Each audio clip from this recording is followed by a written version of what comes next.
I just want to start dark stream. I don't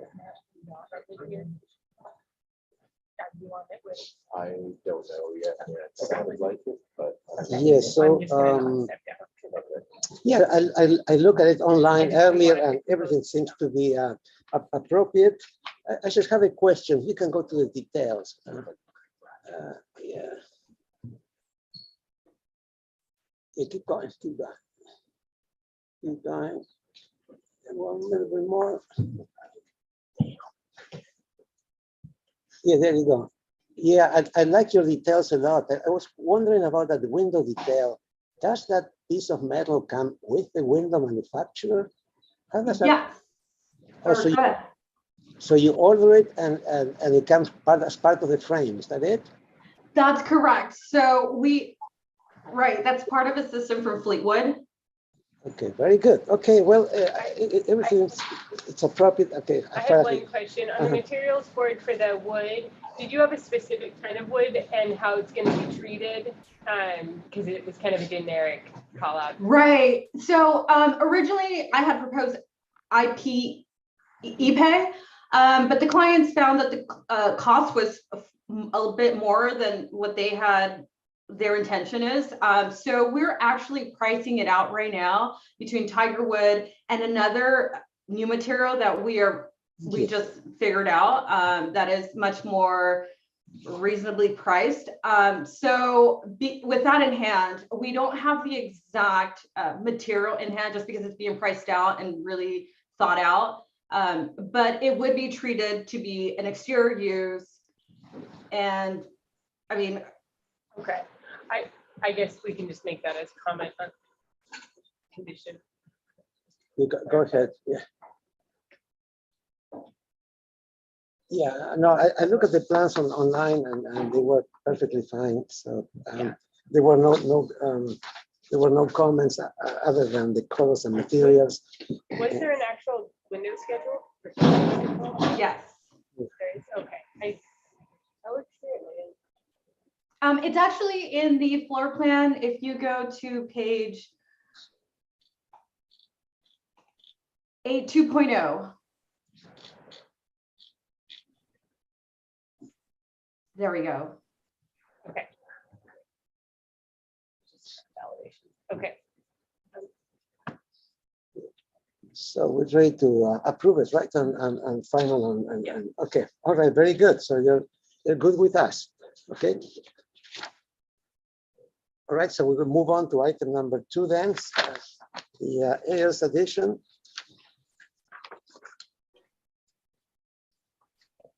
And is Dylan here? Yes, can you hear me? Hi, good morning. Hi, how are you? Good. Good. Okay, let's take a look at the plans.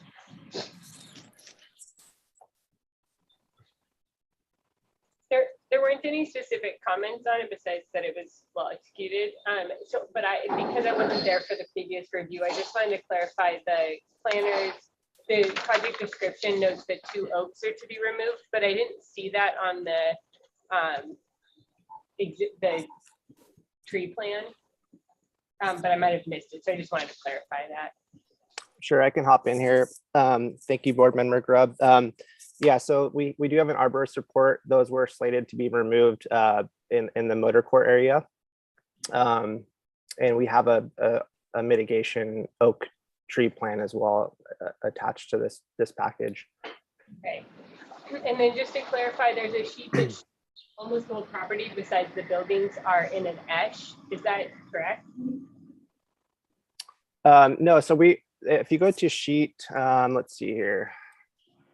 Yeah, so we're a pretty constrained site, but on sheet, let's see, I think it's L, let's see here.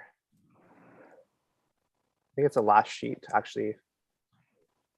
Sorry, the S sheet, yeah, the very last sheet.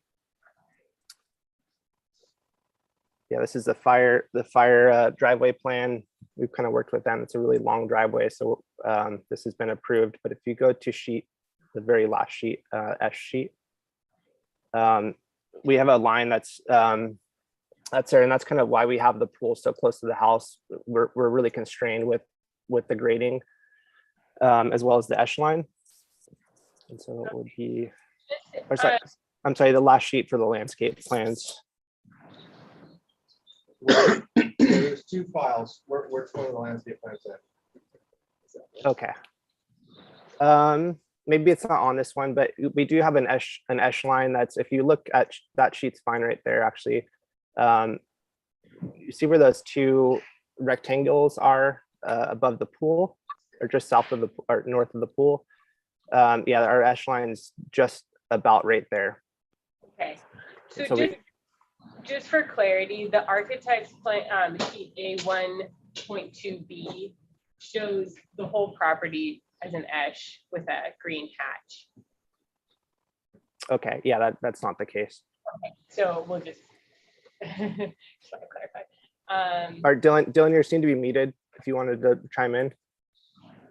Yeah, sorry, I don't know how that happened. So I'd love to just go through the set very quickly and present this, because I want to clarify that comment regarding the survey. But are you okay if I just kind of go through a quick presentation on this? Sure, yes, of course. And Okay, great. So the architecture that was presented previously is substantially the same. I want to go to page 6 of the PDF, please, just to present some materials that we've finalized.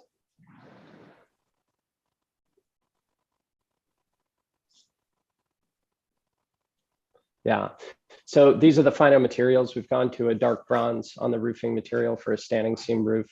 You see the siding material. We have a resawn timber co. The color is the Wallawa, which is this sort of lighter gray. The stucco color that we're using on the lower portion of the house is the alabaster, which you see on the far right. The gutter is going to match the roofing colors. And then we changed our exterior decking material to an eco outdoor limestone as opposed to a wood deck. The picture on the lower right side is the cable rail that we're using on the deck. And so I just wanted to clarify a couple of those changes. And then if we go to the elevation sheets, I'm trying to, my PDF is moving very slowly, but yeah, so stop there, actually, that's great. Go up one page, please. Yeah, so what this is a slope study. So I just wanted to clarify what it is that we're showing on our sheet versus what with the landscape conversation before. So we were asked to go through a full slope study for, because we're in the Eastern Goleta Valley area. We did that, and that shows the slope analysis that we're dealing with and how we've gone through the planning side of it and how we're compliant with that. If you go down to a 1.2, my PDF on my side is just moving very, very slowly. So when you were referring to this whole area being in an ash, can you just point out what the comment was on this sheet? My comment was on sheet A1.2B. Oh, okay. If you can go down to that next sheet. Yeah. The hatch on there reads designated environmentally sensitive habitat, and it shows the whole site. And so I had seen. I see. And so Yeah, no, I apologize for that. So per Kier's comment, and Kier, have you found that sheet within this PDF? Because that sheet is in this set. It shows your echelon. Yeah, it should be. It's called ESH on my set that I have in front of me. It's the last sheet in the landscape set, but it appears that they don't have that. But yeah, it is just north of the pool. We're completely out of, all construction is completely out of that echelon. Okay. And then just to clarify, can you point the two oaks out there to be removed on this sheet? Sure. If you go to sheet L1.0. Well, we need the number within the set, Kier, is the issue. I'm sorry. There's 56 pages in the set. So let me get that loaded on my side. Mike, for some reason, this PDF on my side is just moving very, very slow. There it is, Kaylee. Okay. Sure. Yeah, thank you. Yeah, so if you're looking at the two cars there, it'd actually be on the next sheet. It would be a blow up of the motor car, one more sheet down, I believe. That's it. Okay. Sorry, one more sheet down. That's all there That is. is the end of the sheet. Is the landscape set. not attached. There's There a- it is. There it is right there. Yeah, perfect. Okay. So it's those 2 red X's right there. And so one of them, the one that's on the cars, that one we worked with the fire department, and so that we had to enlarge that whole motor court area. And the next one is to the right of that pathway there. Okay, and then a follow-up on this combined with that hammerhead diagram. Is the hammerhead being shown to cross over that maybe retaining wall? What's the call out number 2? No, No, it would not cross over. okay, could we go to the sheet that shows the hammerhead? Last one.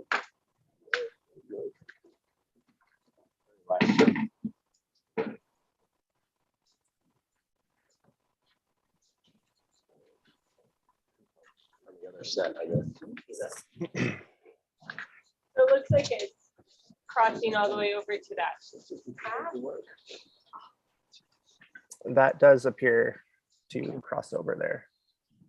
I don't know. I'll jump in. Yeah, I'll jump in super quick. So when this was presented to County Fire, Mike came out and walked the site 3 different times. And so what we presented to Mike was we're going to do our best. We've got a topography that sort of drops away to the house. And so we're going to do our best with what an allowable turn radius for that fire truck was going to be.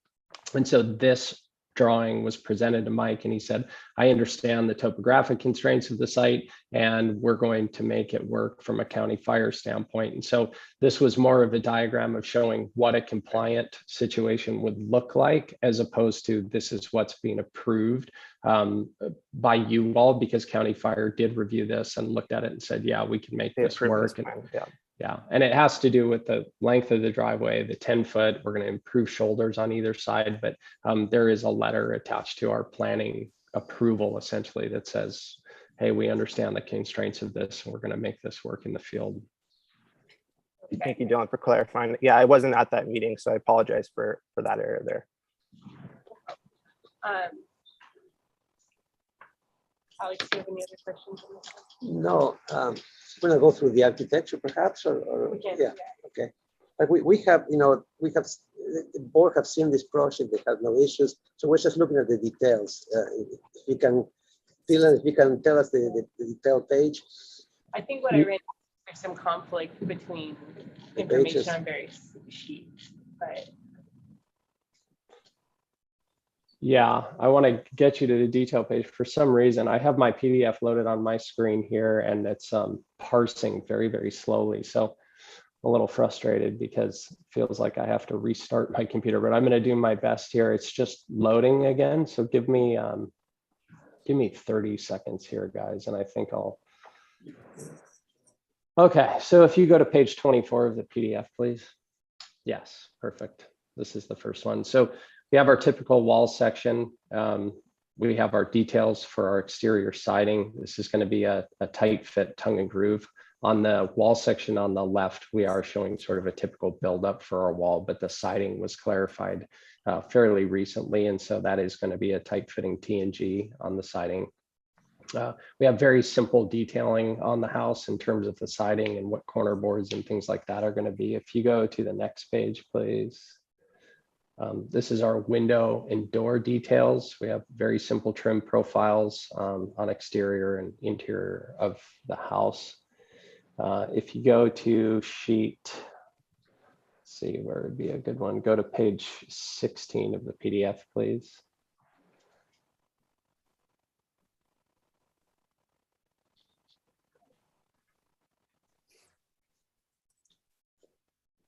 Yeah, so on the right-hand side, you see the perspective views of what we're proposing relative to the floor plan. Go to the next page, please. This is our roof plan. So the only change to the roof that we're making, other than the material, of course, is that dormer that we're adding facing the mountain view. If you go to the next page, please. The top view is what's existing in terms of the elevation. The bottom view is what's proposed. So we have a large door going in. Previously, what you had seen was a transom window over a set of doors. The preference for our client was to do a larger door panel. That also worked out structurally for us a bit better, simpler diagram structurally to make that happen. We have that dormer. We are not changing the roof heights of this house at all. We only have that dormer is being changed. And substantially everything else is the same within the house other than the addition of that small gym beneath this new deck. If you go to the next page, please. This is just the existing front elevation at the top. And then you'll see rendered views of what this entry elevation is. As you walk into the house, that's what's new proposed. So if you scroll down just a touch, see that we're just, yeah, go ahead, Alex. You have railing details or eaves or yeah, railing details, right? You have some porches, I mean, some balconies. Yeah, that was on page 24 that we were looking at previously. So if you go to page 24, the railing detail is the lower left there, showing how we're constructing that cable rail. Then the eave detail is on the lower right. It's an open rafter. Yeah, there's the railing. And then if you look at the detail up on the right there, detail 4, the eave section, that's an open rafter detail with TNG soffit material. And that's very much following the aesthetic of the house currently. That will just be painted to match the siding with shade a tone darker. Okay. Yep. Good enough, right? Yeah. So do you have any comments to make with the approval or? Yeah, I will Okay. make a couple Okay, comments as very the good. approval, just for a coordination of that one sheet. Okay, great. So I think we're done with the consent calendar, right?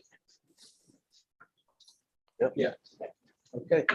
Okay, and we have a quorum, so I think we can go ahead and convene the SBAR meeting of May 6, 2022. Beginning with public comment. Is there anyone from the public who would like to make any comments on anything that's not on the agenda for today? I don't think. Actually, I'm kind of feeling. There's no one in the audience here, and did we get a link for this meeting so I can see? I don't have. Yeah, I got a link. Yeah, okay. And then maybe you can see. Is there anyone that's got their hand raised? No. Okay. So moving on to the agenda status report, item number 2. And I believe it was number 10 will not be heard today. Right, we had one correction to the agenda. Item number 10 is requesting a continuance. I think most likely to, let's just continue it to the 20th, and they can't make it, we can adjust it again. Okay.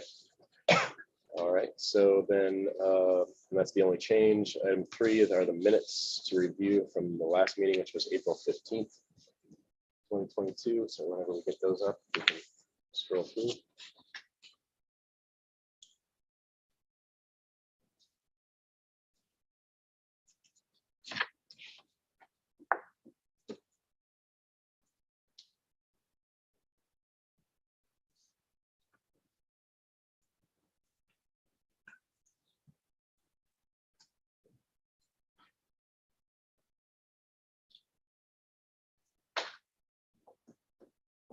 So we know. So someone here for this. Like on item C, it says study opportunities for more planning pockets along building. I think that we should specify which side.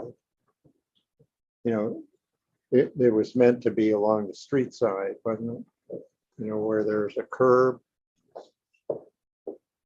We have Alex. And on the parking lot side too. So we could, it was on the parking lot side too. Yeah. Uh-huh. Could say study opportunities for more planting pockets along. I don't remember if it was north and south or east and west elevations. Yeah, see that? Let's give David a minute to catch up here. Are you, is Alex taking notes? Is he remote or? So Alex will be joining us. I think we have Joe, are you still there? Yeah, good morning, everyone. This is Joe. I'm here. I'm upstairs and I'm taking notes remotely. I do have the notes up and I'm ready to make edits. Okay.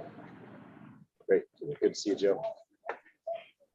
So So Item what would we C. say along the parking and street side? Yeah. So that's Okay. item C for, is that number 1? Yeah. Yeah, see, for more planting pockets along building, along the street and parking sides of the building.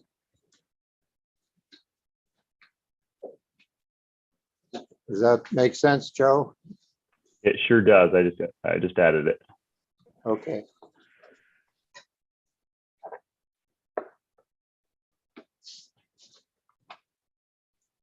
And then, I don't know, on D, we say new addition occurs stark and is lacking details. Consider shrinking addition. Allow for more landscaping in its building. Or change of material. Vary the material. And the objection was this huge blank wall.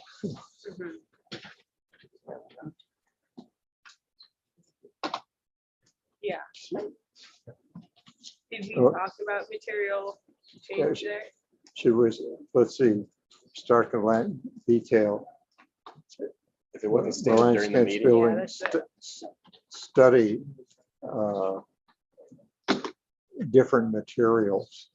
if it wasn't stated during the meeting, then we can't add it now.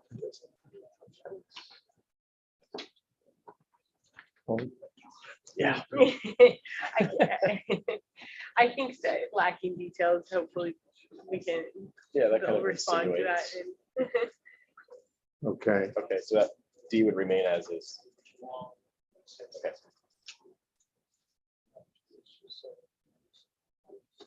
I think on A, the loading space is not the front elevation, is it? Mhm. yeah, What- Yeah, it was that's right. what- that's on the left I think I side. made there. that yeah. comment. Oh, yeah, right, on the side. Yeah.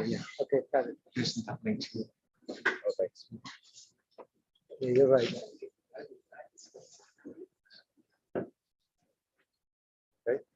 All good on the rest of 1?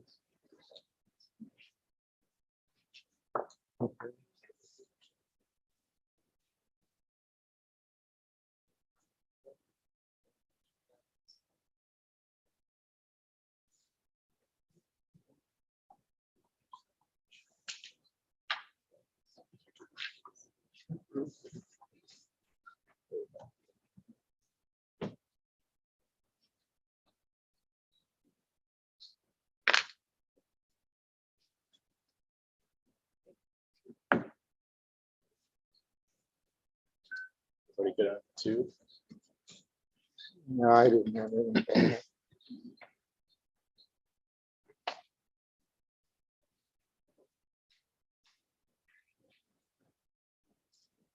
And then I see Robert Adams in attendees, who's probably going to be a panelist. Landscape architect.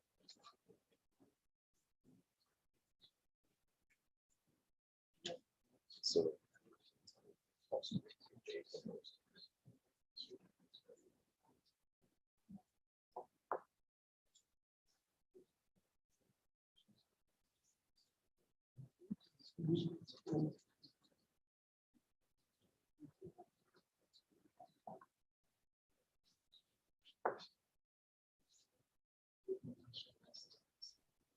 We okay on 2? Yeah. I'm okay on 3. Okay, on 3. Okay, on 4.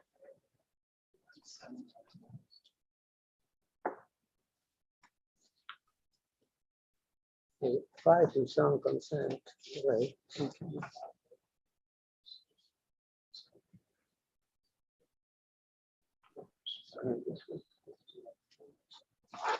What does PV mean?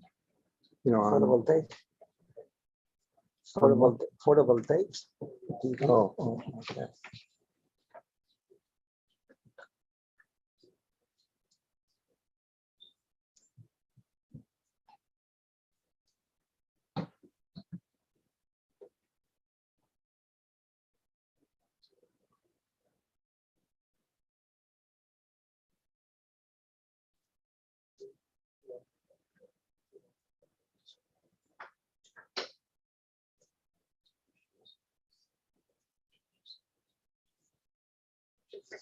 Was everybody on the site visit agreement on that?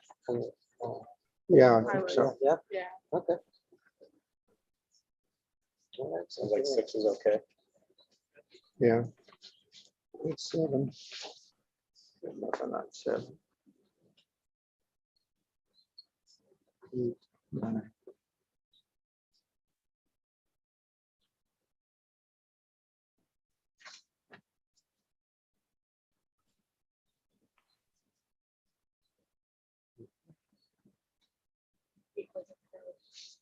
Yeah. Okay. So you need a motion? Yep. I'll make a motion to approve the minutes as amended. Okay, all those in favor? Aye. Aye. I'll abstain because I was not present. Okay, thank you. Moving on, item 4, S-Bar members informational briefings. I've stepped down from item number 3. Anyone else have anything to share?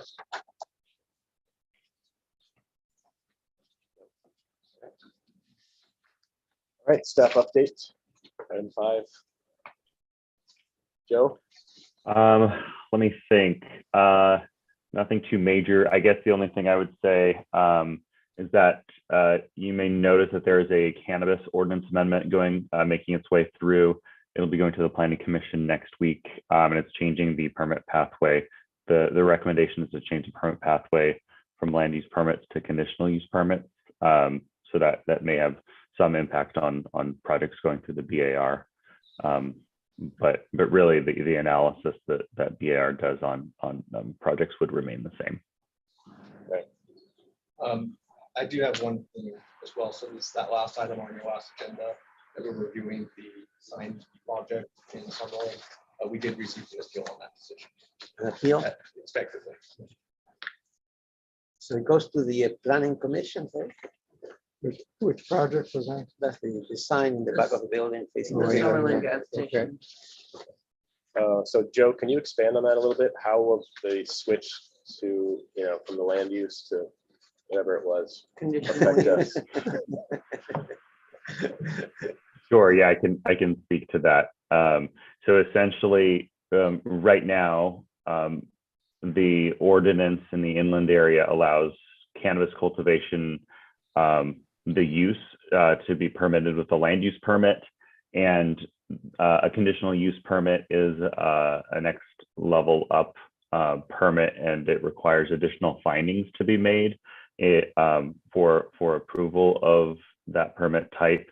So there, with the proposed change, there wouldn't be any real big shift in the development standards that are applicable to these projects, but really it allows the decision maker more discretion in applying different conditions as it relates to compatibility of the project with the surrounding environment and community.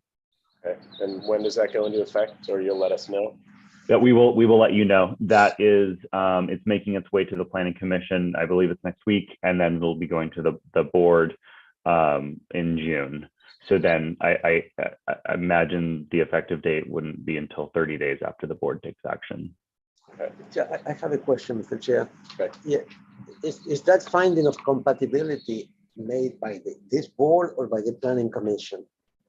Because do we look? I mean, I look at those projects as whether inside the cultivation is tomatoes or cannabis. I look at them from an aesthetic point of view. Will that change? That's a great question. So from the BAR's perspective, no, that will not change. Your review will continue to be on aesthetics, and your findings for aesthetics will remain the same as they are today.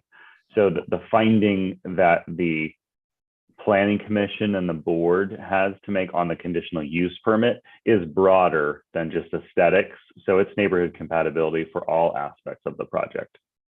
Thank you. Okay. Very good. And I've just received word that Josh will be here at 9:45. So we can move on now to the consent agenda, item 6. We have 2 items on the consent agenda, and we have comments on number 1 is approved with without any comments. And number two, Approved with the comment to make sure sheet A 1.2B is coordinated with the landscape plans for edge boundaries and tree removals. and this is for 4162 Cresta Avenue. And one other note to confirm fire approval for the Hammerhead turnaround. Did you get that? Good. So I make a motion for approval of the consent calendar.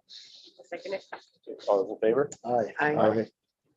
Okay, motion carries. Moving on to the, Mr. Chair, I'm sorry, could I get that first comment actually? So I got the fire approval on Hammerhead, but I missed the first comment on that one. Coordinate architect sheet A 1.2B with landscape architect's plans for tree removals and edge boundaries. Okay, coordinate sheet A 1.2B with, I'm sorry, can you repeat that? With the landscape architect's plans to confirm the edge boundary, the ESH boundary, Yeah, okay, thank you so much. and the tree removal. and tree removal. Okay, all set. Let's begin. Item number one, Rivera Parking. Request of CAM Land Use and Development Incorporated, agent for Felipe Rivera, for conceptual review of an existing residence parking modification to allow the replacement parking for the main dwelling to be located within the front yard setback. Existing garage is to be converted to ADU under a separate permit. The following structures currently exist. There's a 1,700 square foot residence and a garage of about 400 square feet. This is located at 6821 Pasado Road in the Isla Vista area. And do we have the applicant here or online? Yeah, hi, my name's Craig Minus. I'm the agent for the owner. Hi, Craig. Hi. So whenever you're ready, just tell David which sheet you want to be on and you can begin your presentation. Yeah, sure. Yeah, thank you, board. My name's Craig Minus, owner of CAM Land Use and Development. I have my colleague here, Lauren Nichols. And again, we represent the project at 6821 Pasado. We are here today by way of an ADU, which is a standard garage conversion ADU, no footprint, no new development. And in any case, other than kind of where we're at today with the coastal zone, we wouldn't be providing replacement parking. But due to the language currently adopted, this scenario requires replacement parking for that garage conversion ADU. So the reason we're here today in front of you, again, we wouldn't typically on an ADU if it wasn't anywhere else, but we do need to seek approval for this parking modification. Our replacement parking can be accommodated, but you can see by this, this exhibit that the replacement parking or a portion of one of the replacement parking spaces will be in the front yard setback. Okay. Do you have a planner for this? Or do we have any other background information we can get? Yeah, Cassidy Walsh is our county planner. Hi, yes, I'm here. Hi, Cassidy. Could you kind of explain why this is here for us? We don't usually see.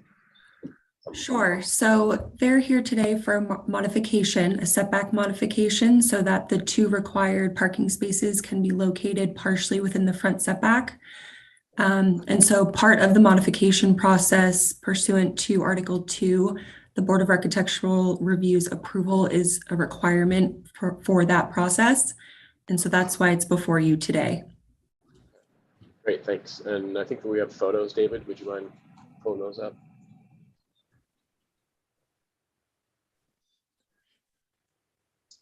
But could you explain where the amendments are to the coastal zone regarding ADUs? Because it's true everywhere else, this would not be even brought up. Yeah, those have been submitted to, I think, the Coastal Commission back in September. And again, I guess my understanding is that those won't be processed or aren't anticipated to be processed and reviewed and incorporated until later this year. The county recommendations that are going to the Coastal Commission do in fact say that in cases like this, that we would not need replacement parking. So it is unfortunate for my client, they are having to spend over $10,000 going through this process, which otherwise an ADU shouldn't have had to go through. And the time, but given the progress that we've made with the building department and the rest of the planning department, the client, wants to be forthright and continue the process. So has decided to complete this or pursue this parking modification. Valerie, this is Alex too. I just wanted to mention that, yes, everything you said is accurate. The submittal we did send to Coastal Commission. And by the way, Joe, I'm here, so you can bow out if you'd like. Did include the elimination of the replacement parking. However, we have been in conversations with Coastal Commission staff, and it remains to be seen whether that provision will stay in. So we don't have any guarantee what the Coastal Commission is going to do in terms of the replacement parking. They do have some concerns on eliminating it entirely. So, there's no guarantee at this point of what the final outcome of that provision will be once the ordinance does get adopted by the Coastal Commission. Okay, thank you. Okay. I have one other question for the applicant. There's a site plan in the package that shows the parking not in the setback. Yeah, well, let's maybe look at that together. I think that's a previous version where the car parking came in perpendicular with the street rather than parallel as is on the screen. Is that what you're referring to? Yeah. I think that's an obsolete site plan. And again, we could get there. I mean, that, again, if that is the preference of this board, we can totally accommodate that. But this is the most accurate given the current configuration of the driveway. But again, the driveway could be modified, enlarged, if it's better to have, straight on parking, we're completely open to that. But does it actually fit? It looks like two different sites in terms Another of. one's showing a 15-foot setback. Okay. See, the garage is the existing garage is encroaching into the setback, right? Is that correct? Yeah, that's the other ironic thing here is that I mean, as I understand it, I guess the existing garage, yeah, you're right, Alex, it's in the setback. So perhaps the zoning standards changed over time and the setback grew. But right now, yeah, the existing garage is in the setback. So again, when we put the parking consistent with the garage, I mean, it will be, how do I explain this? I don't think it will look abnormal because it won't be any further than what the existing garage is. Okay, other questions from the board? Okay, is there anyone from the public who would like to speak on this item? I know we had a couple of letters in opposition. Maybe we can pull those up, David. Don't have any hands up in public. Yeah, yeah, I don't see any hands up. We did have two. There we go. First one, so they were both submitted by Gene Turner on behalf of two other people. First one is Hildegrand Lagerquist. So I emailed these to the S1 members last night. Yeah, we read them. We read them. Yeah. Okay. Okay, so I think we can come back to the board then for comments. Ms. Froscher, keyed in.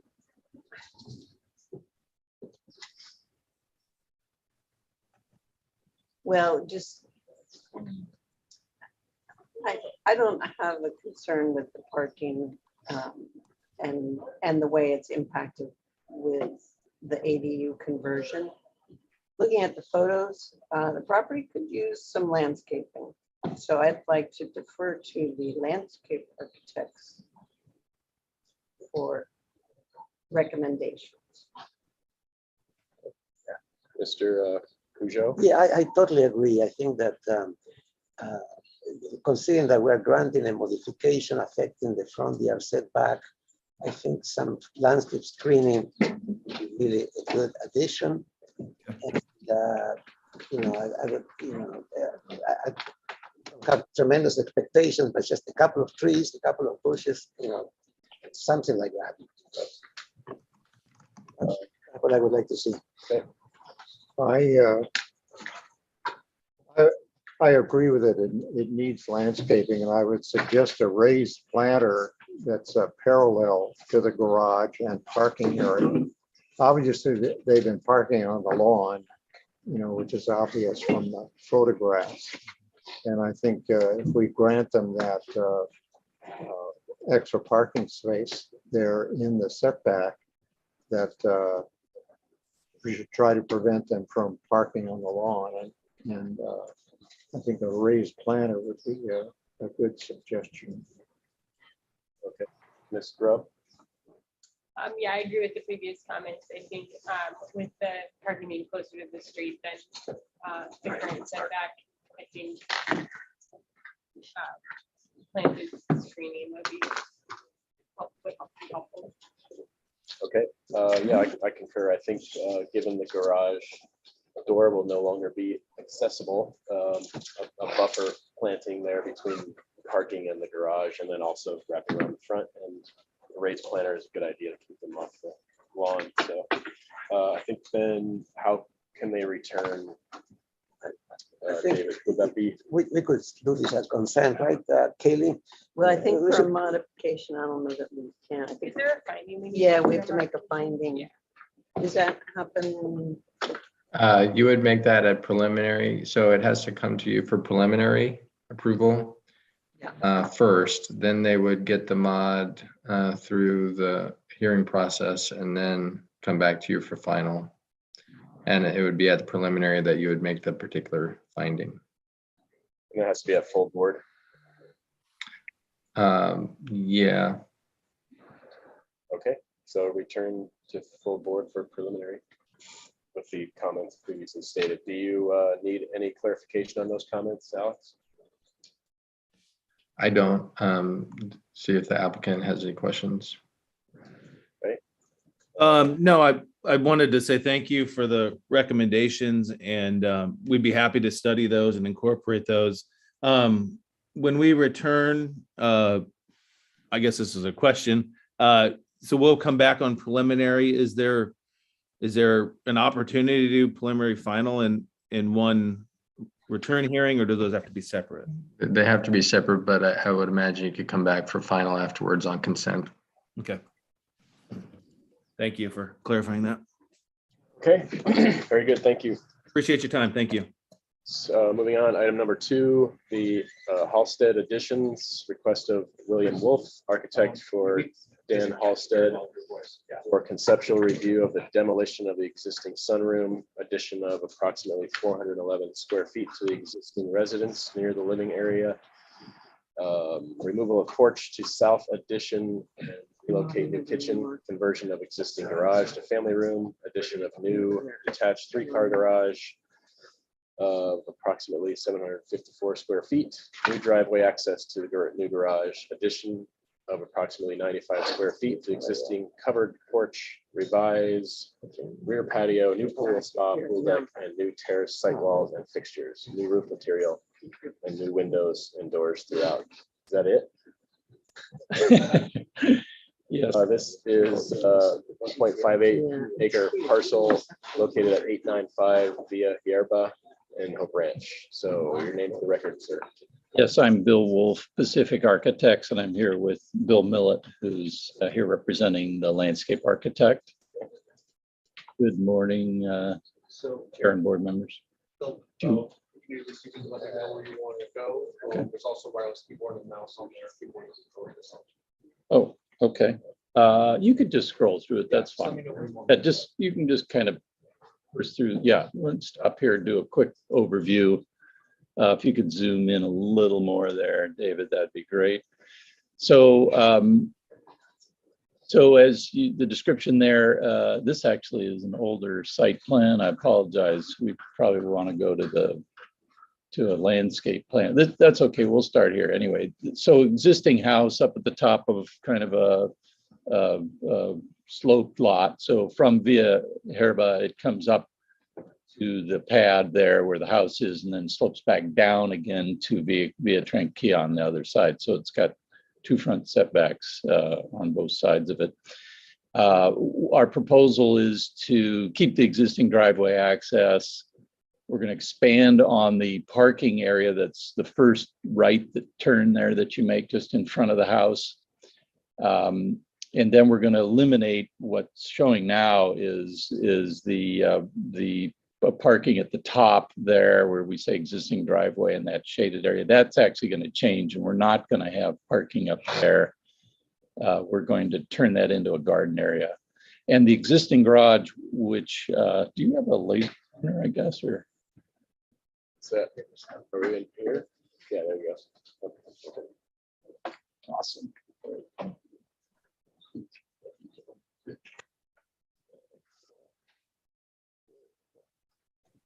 Existing garage is right in here.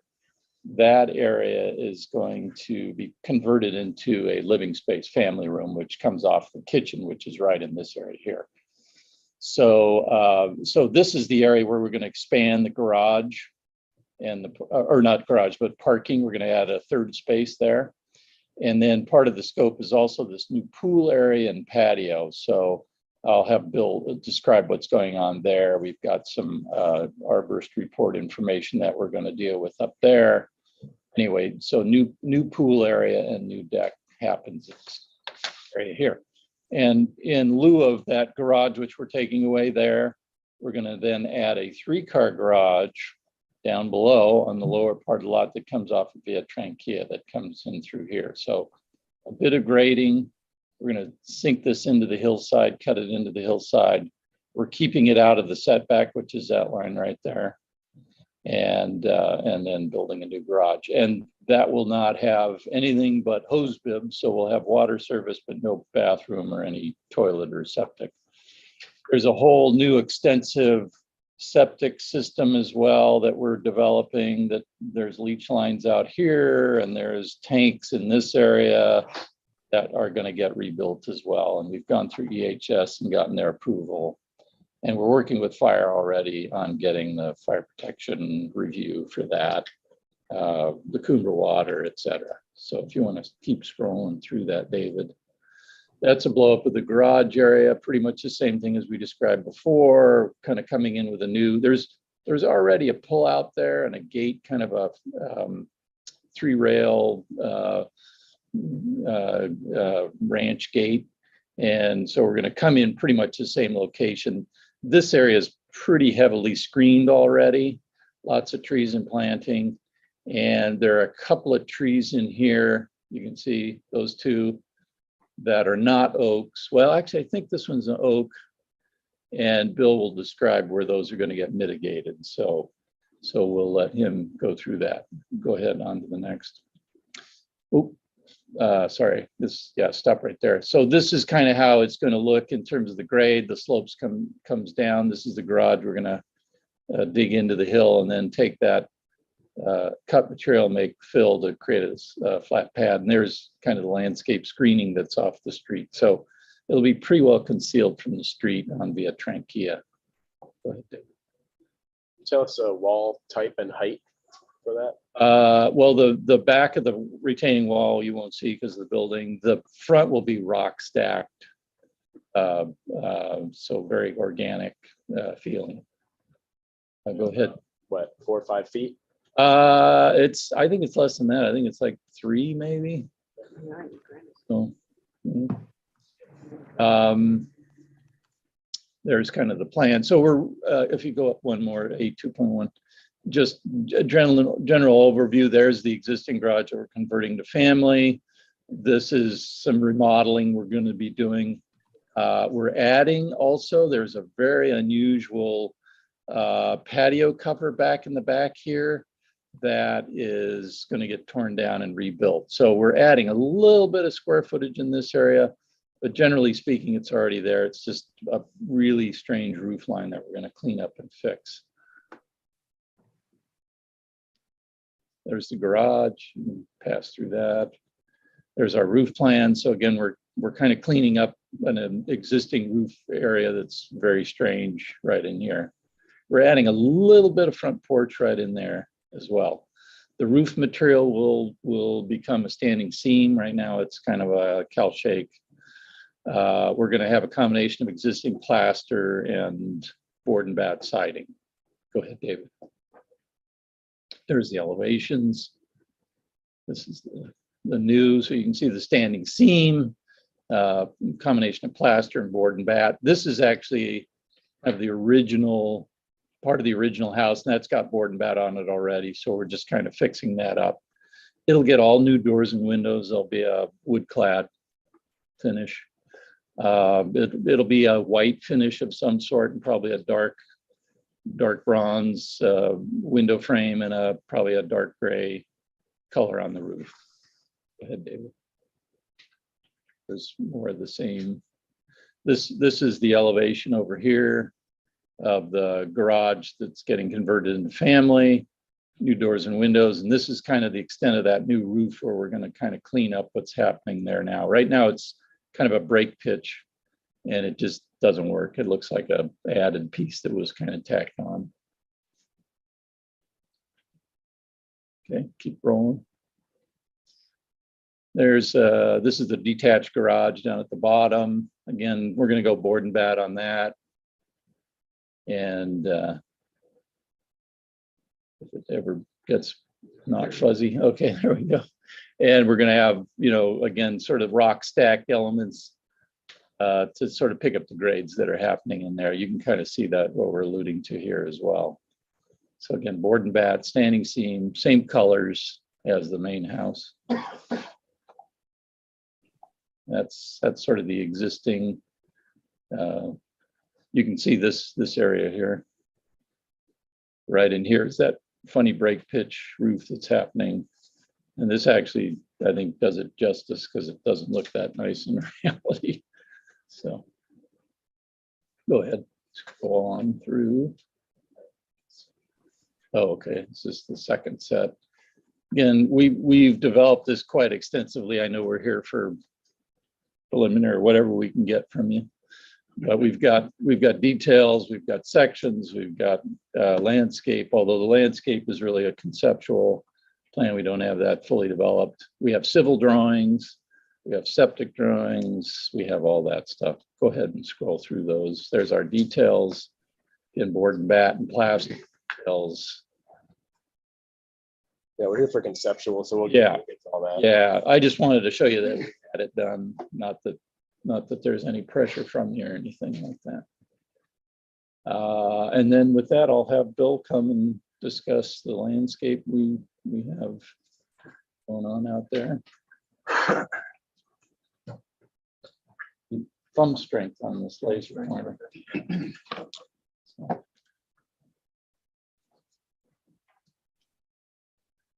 Morning. I'm Bill Mellett. I'm standing in for Sam Mathis, who is the landscape architect of record on this project. He's out of town, so I did the arborist work on it, so I'm somewhat familiar with the project, and I've discussed it with Sam. The concept with this mainly is that there is existing landscape, some of which will remain. It's not being wiped clean and all new landscaping. We're working within an existing landscape. All of the existing trees except for two, well, there's two protected trees will be removed. Two small oaks. There's one medium-sized pine tree, and I think there's a couple smaller evergreen pears that will be removed in this process. You want to point those, or I can do it for you? Let's see. Yeah, you got it. Oh, there we go. Okay. So there's one small oak here and one small oak right there. Those are the two protected trees that are proposed for removal. There's a pine tree here also right there, I believe it's coming out. Let's see. The landscape improvements include swimming pool, stone paving around the swimming pool. There's some small gravity walls and low stucco walls, no walls, I believe over 3 foot in elevation. The existing lawn is proposed to remain. And screening along the rear is being provided by a Prunus lioni infill within the existing screening that's to remain. Talk about the area there by the garage where we're redoing the garden. Yeah. This is going to be a kitchen garden area here where there previously was parking. And that will be developed with a hedge and interior raised beds for planting. Okay. Questions? Pretty strict. All right, we'll bring it back to the board for questions. No questions. No questions. Is there any public comment? Anyone from the public that would like to speak on this? Raise your hand or come up. No hands. Okay, back to the board for comments. Mr. Verdiak. Okay, I think it's very well done. I like it, it's an improvement. And I have no objection to it at all. Okay, Member Peugeot. I agree with those comments. Nicely done, nicely documented, nice drawings. All right, Ms. Froscher. I agree and think it should come back final on consent or preliminary final on consent. Okay, and Ms. Grubb. I agree with previous comments. And if there's going to be any exterior and landscape lighting proposed to show them. Right. Mr. Vice Chair Bloomer. I don't have any additional comments. I concur with previous comment. Okay, and I feel the same way. So I think you're looking like you're in good shape. See you back on consent for prelim and final. Great. All right. Thank you. All right, moving on to item number 3, which I have to step down for, and Josh Bloomer will take over. Oh, thank you. Thank you very much. Oh, yeah. Item 3. So, yeah, it's cool. Sorry, we didn't pick you up over here about. Okay, that's fine.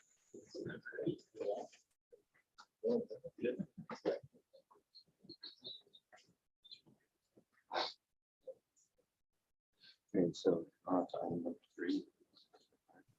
Yes. Right, item number 3 today, you ready? We have our applicants. This is a request of Outset Design Group, agent for Dr. Winnie Rivera and Jack Fish and Phil to further conceptual of a new 2-story residence. Go ahead and state your name for the record. Do we have any public comment on this today? Adam Grossons. We have, looks like we have some letters. Do we have any members of the public here today on this? Or anybody online? Okay, so we'll get to those letters. Go ahead and state your name for the record, and why don't you, I think we're all pretty familiar with this project, so please just, I think Adam, if you could just go through your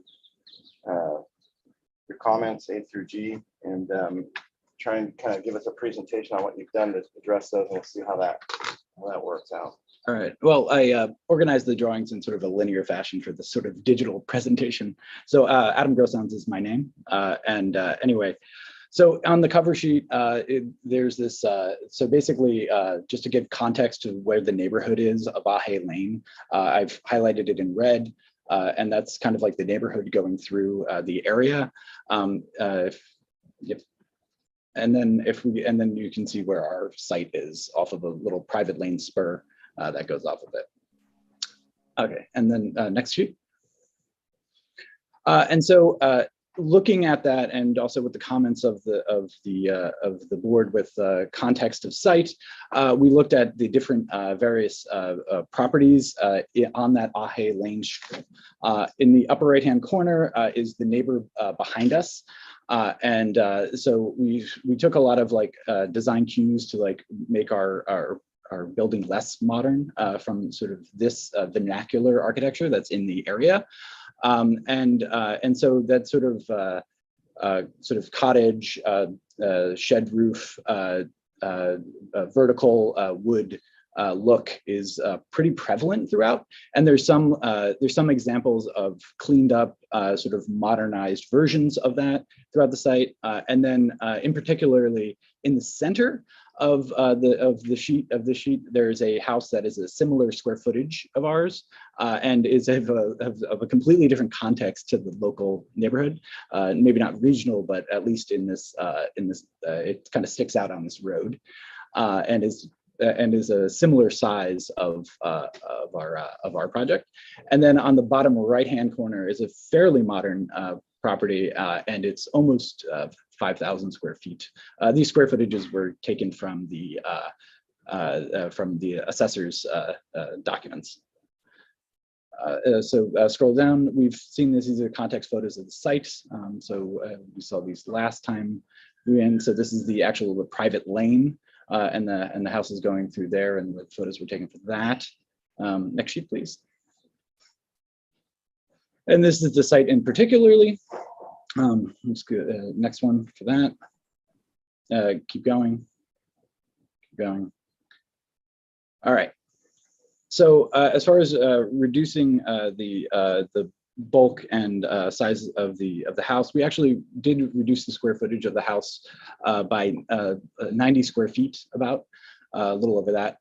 We brought in the rear of the right-hand side of the lower level away from the property line, which created a nice little shadow line to break the mass of the north, which was one of the comments. And then we also reduced the chimney size of, like, in the piano room on the lower left hand of the house as well, to bring that in and make that smaller as well. And that all breaks up the mass. Keep going, next sheet. And so the north elevation one on the left there, we've simplified it and created the windows to line up and simplified them a lot more. We provided a wainscoting that goes to the west mass of the house, and then that drops off for the other side. We've simplified the roof line significantly, and reduced the height of the building by almost 2 feet in some locations. And if you look on this on the elevations, you see a very light, faint dash line going across, and that is where the previous height of the building was. So scroll down. And then we also looked at the neighbors' houses.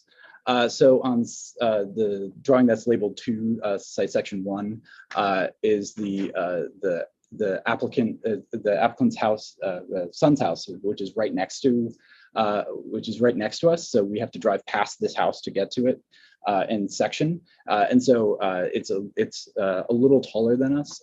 There's a dash line going across.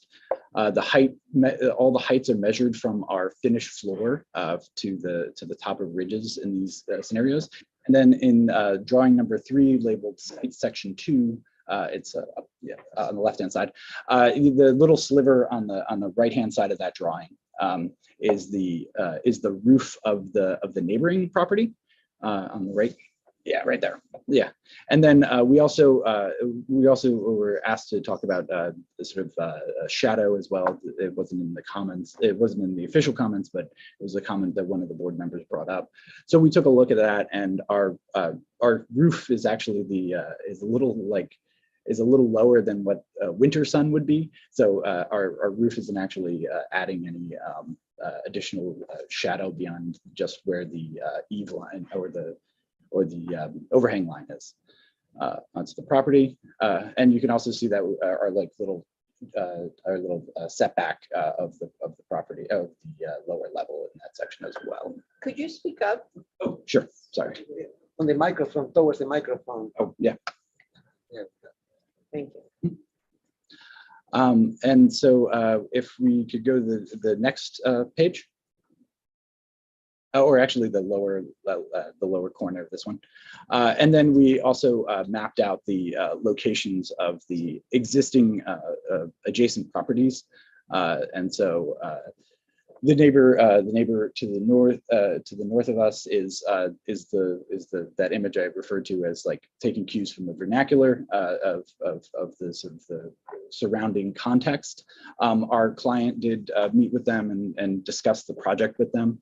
If you'd like, he can elaborate more on that, but it seemed to be a pleasant interaction. And then the other letter we had was from the property to the property that was up the lane a little bit, and all of the comments for that were from a previous quadplex that was there 20 plus years ago before our client was there, and the concerns of that were more of like noise and sound and traffic, and we're not proposing anything like that. So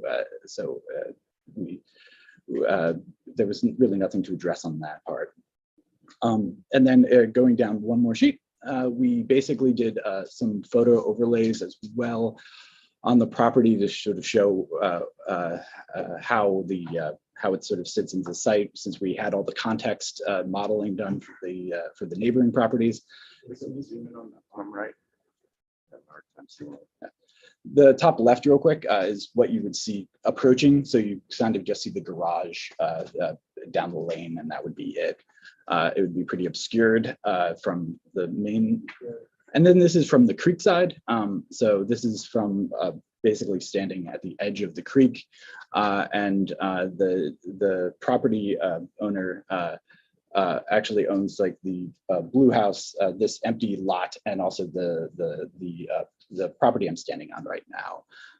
So the kind of like the three neighbors in a row there. And then as far as studying like the bulkiness of and massing and reducing the massing, we lowered the massing of the building a little bit.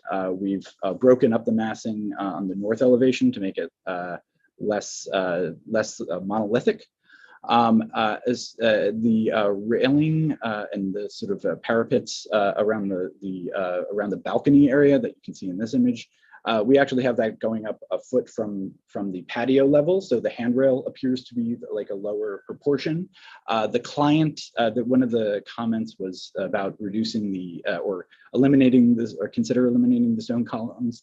The client's spouse did not like me suggesting that.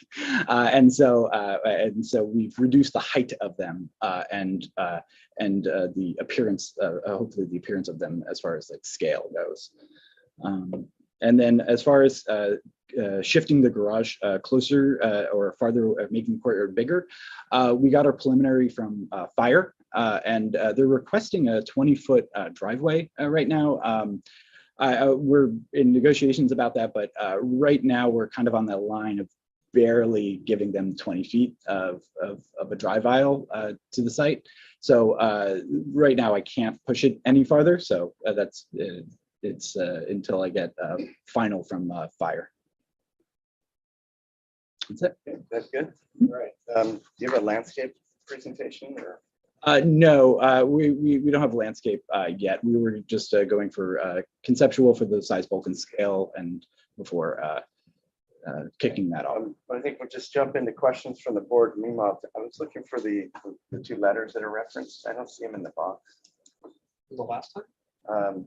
Well, is that are they in there? There's no letters this time. Okay.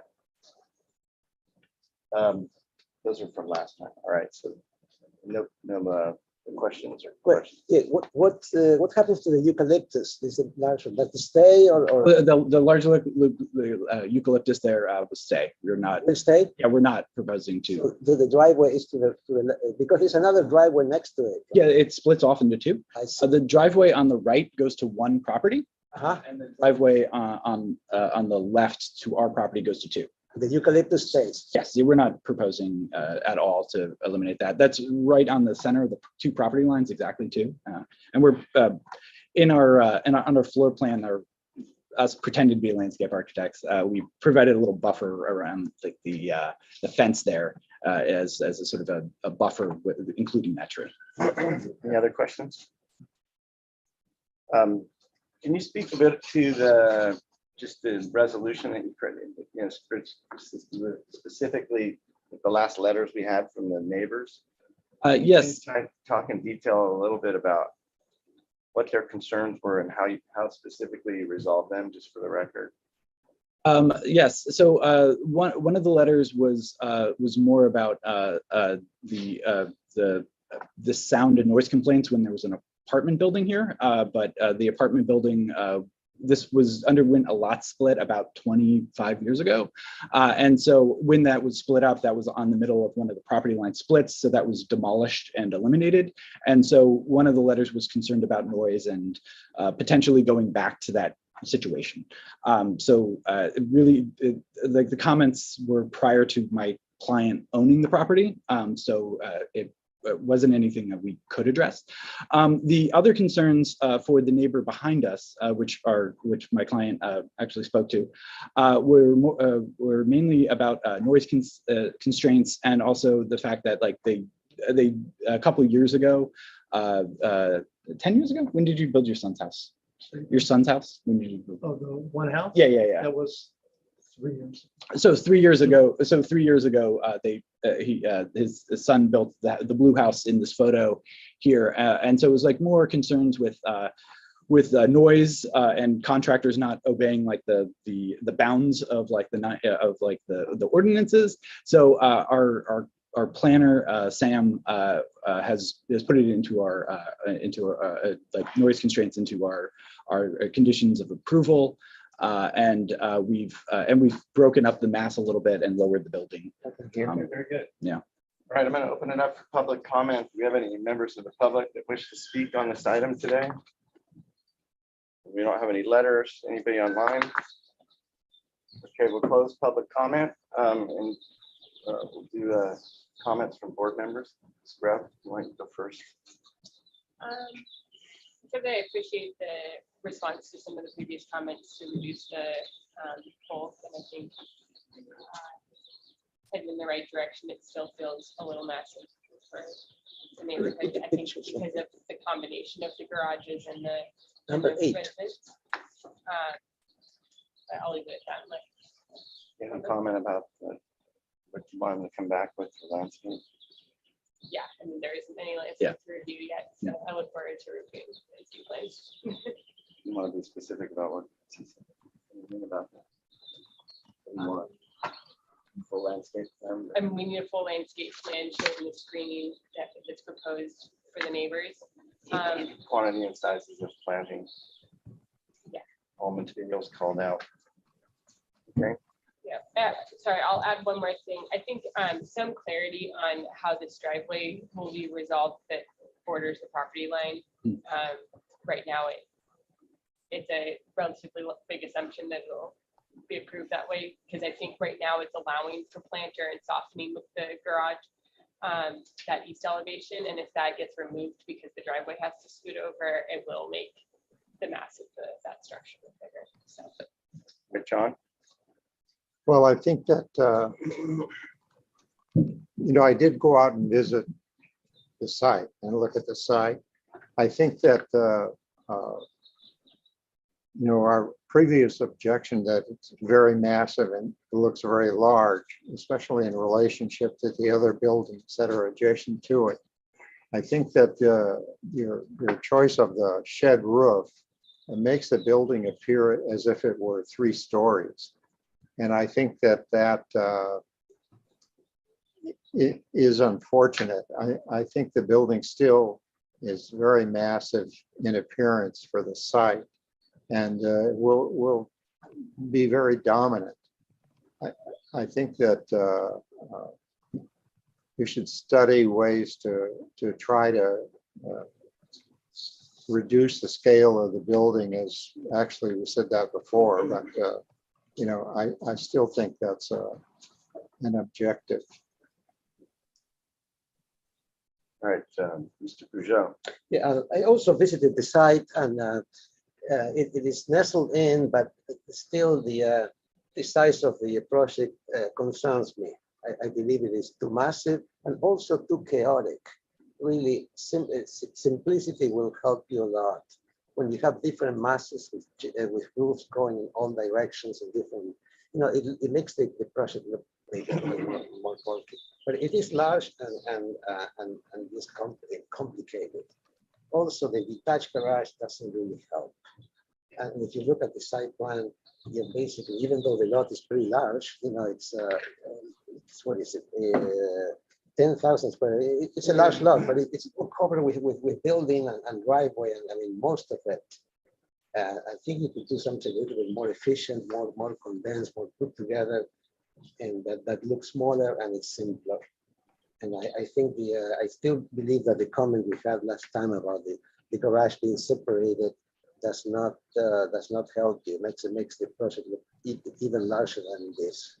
I agree with the comment on the shed roofs that make it look taller than it is. All right, Valerie. Yeah, I was not here for the first review, but I am definitely struck the same way as the architectural comments, that it appears 3-story, that it appears even bigger than it is. I'm troubled by the north elevation right on the setback being pretty, you know, you've added some roofs to it, but it's a massive 2-story line along that setback. I agree that it could be simplified and better integrated. So I'm definitely struggling with your architectural solution. I think it works. Okay, I'm going to wrap this up with, I think the concerns of the board have been pretty well stated, so I'm going to kind of try and take a stab at potential comments that might be solution oriented. On the mind, I'm still having a little bit of trouble with these stone elements. I think they need a little bit further study.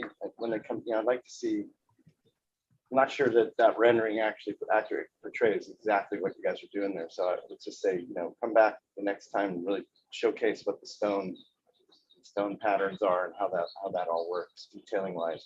That's kind of a minor issue. But I would say to the applicant around the owner, since they're here, is that one possible solution that could really dramatically improve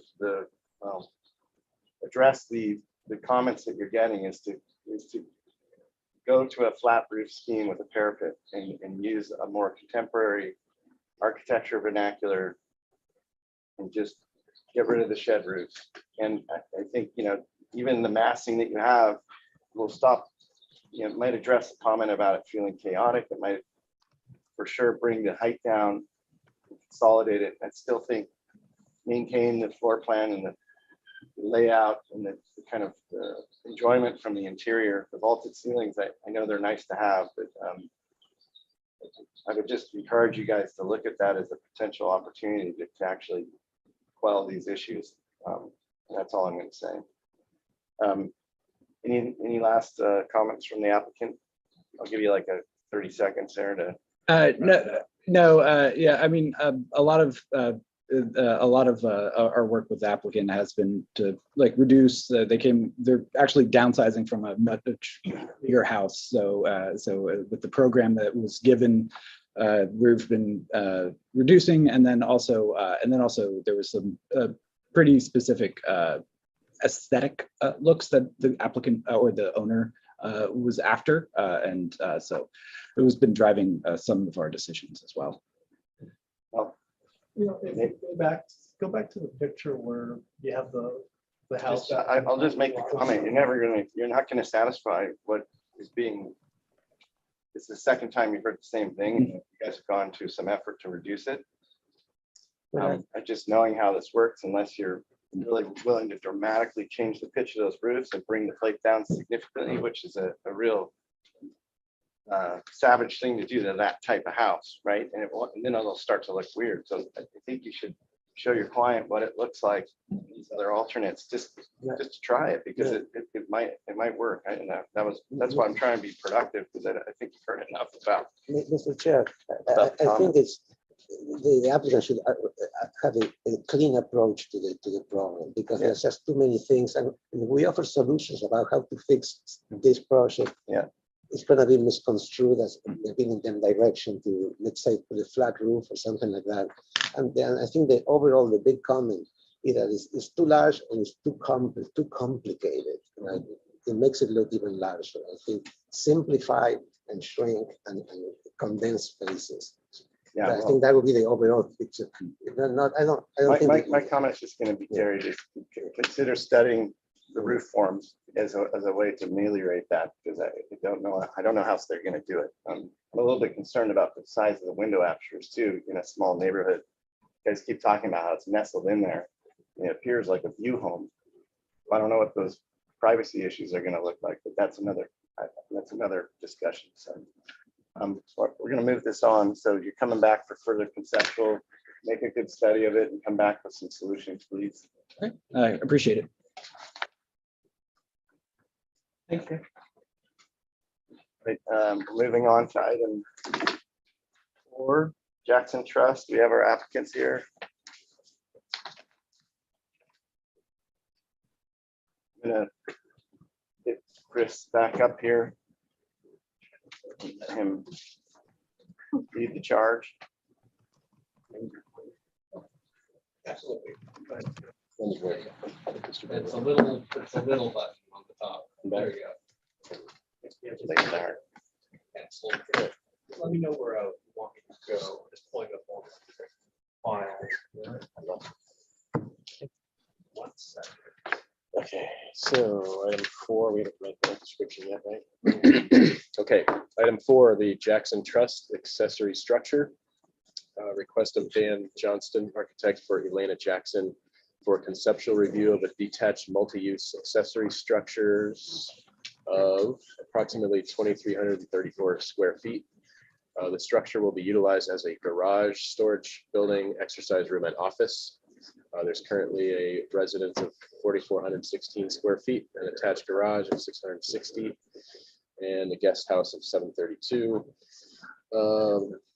We will require approximately 487 cubic yards of cut and no fill.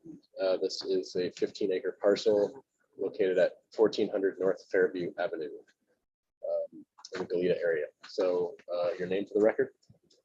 Yes, I'm Dan Johnston and with Architecture JA. And the project is an accessory structure on a property where there's a house and a guest house existing. And why don't we start with the survey drawing, which is, I think, the last in the drawing set.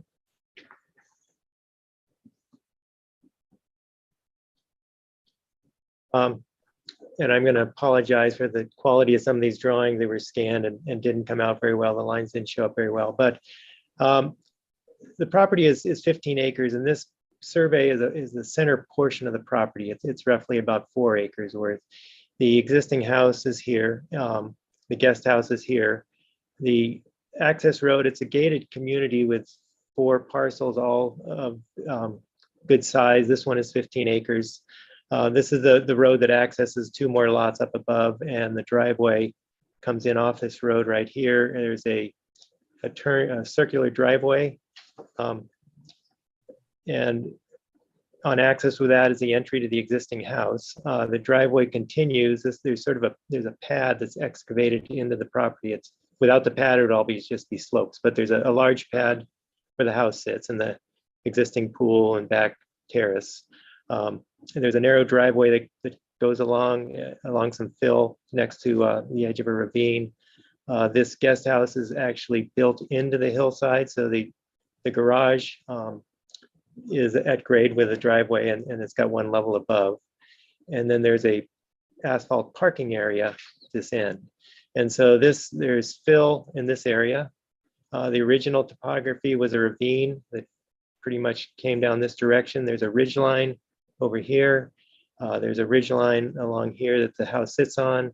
There's another ravine down this side, quite deep actually. And so the location of what we're doing is proposing is right here along the driveway. There is a building envelope on the property which doesn't show up well, but it basically, this is one edge of it here, and it comes down and angles down around this, the house comes across here, comes up this way, and then angles up right there. And it was sort of a tricky property to add another building to, because the building envelope, what's not been built in, pretty much follows this common entry road. There's only a small portion of it that overlays the site. The owners had sold a house they had in Utah, a fairly good sized house, and they had a second home in Arroyo Grande.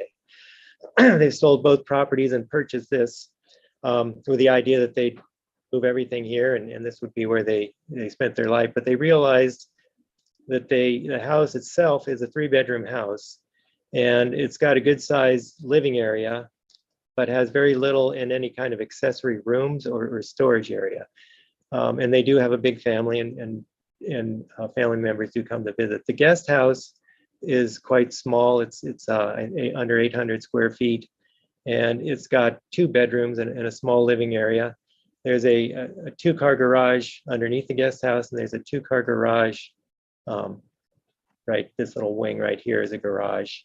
But at present, they have 3 cars. The garages are pretty much storage areas, and so they really need to create a little more space on this 15-acre parcel to accommodate their needs. Let's go to the next slide up, which is an aerial view with sight lines. And this is one of the videos. Yeah, you had a better version of it there for a second. I don't know if you can get that again. It's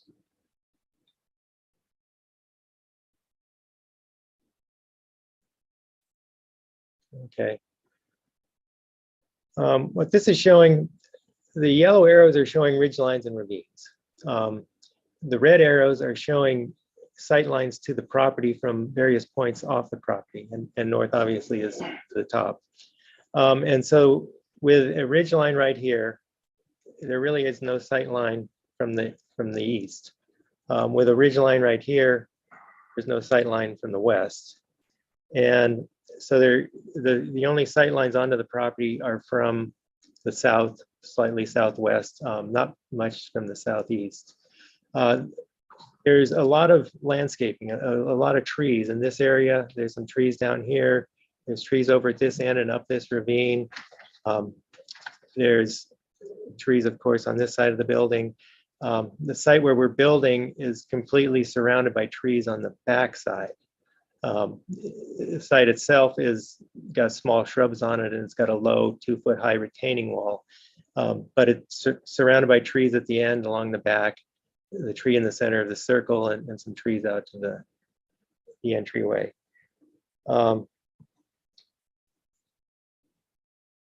So let's go to the site plan, which is the first drawing.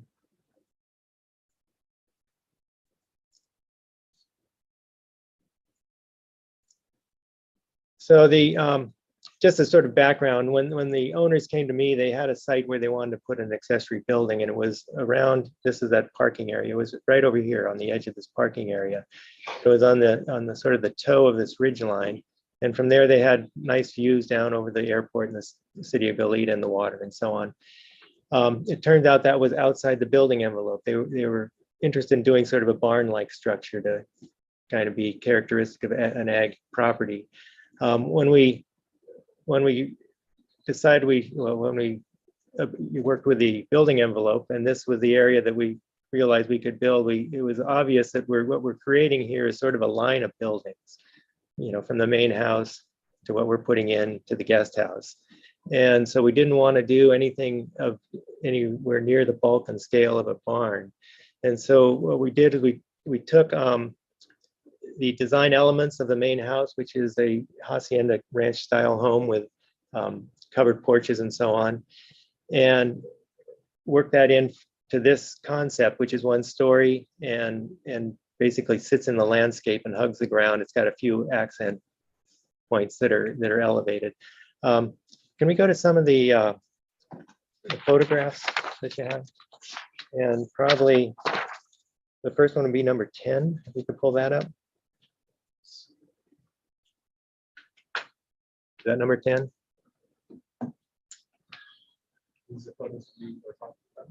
Yeah. That's not the one. Well, let's just stay there for go down one. That's sort of the front entry of the main house, and it's got the covered porch with a wooden post that support it, and the beams and the scrolling on the capitals and so on.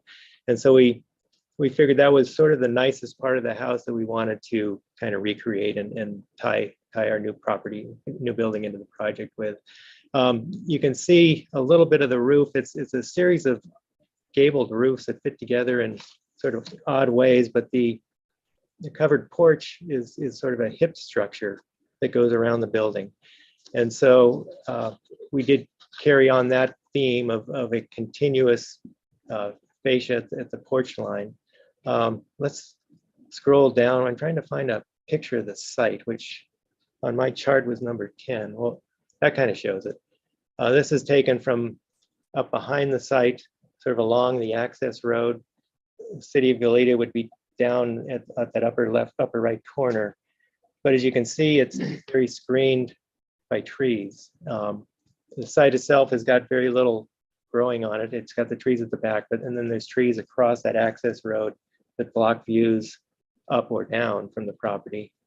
It might be a good time to go to, there's 3 pictures at the end that are views of the property from offsite.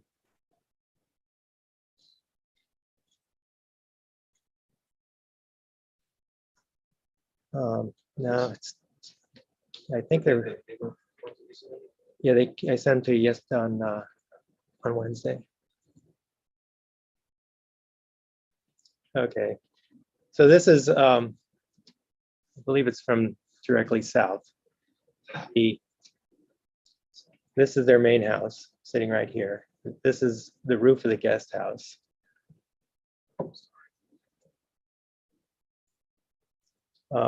This is a ravine that I was pointing out that had been filled for the driveway. It comes down from the property. And so where we're building is in this circle.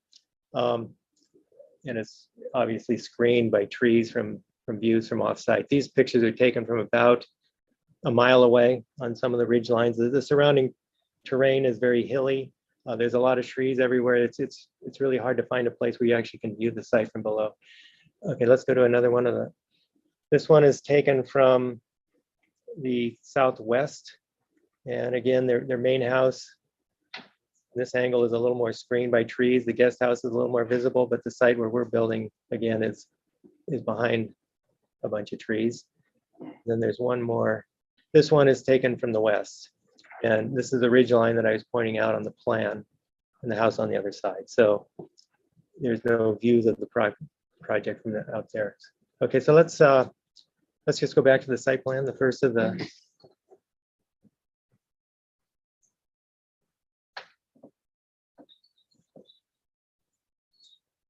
I think we have a good idea of the site and context. Maybe we can move a little quicker into the architecture.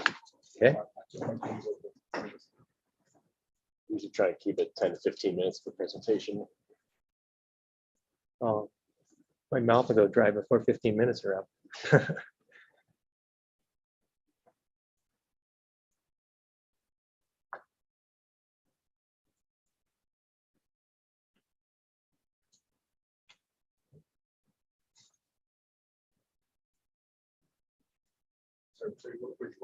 Yeah, this one, the site plan. Just real quickly, what we're doing with this, we've got this circle in the middle of the driveway. We've got it. There's an axial access to the main house. We now have an axial access to the courtyard that you can enter upon entering this project. The garage is at this end, and there's a right here, and there the driveway comes into the garage, comes off the existing driveway. This is the office at the end. This is the garage. This is the storage room, and this is the exercise studio. This roof is over an entry vestibule. There's a stone wall that follows the edge of the driveway. It's about 2 feet across here, where there's some views out to the across the landscape. It's higher around this edge. It's got a gate here and an entry here. This gate has a little iron arch that goes over it. Okay, let's move forward one.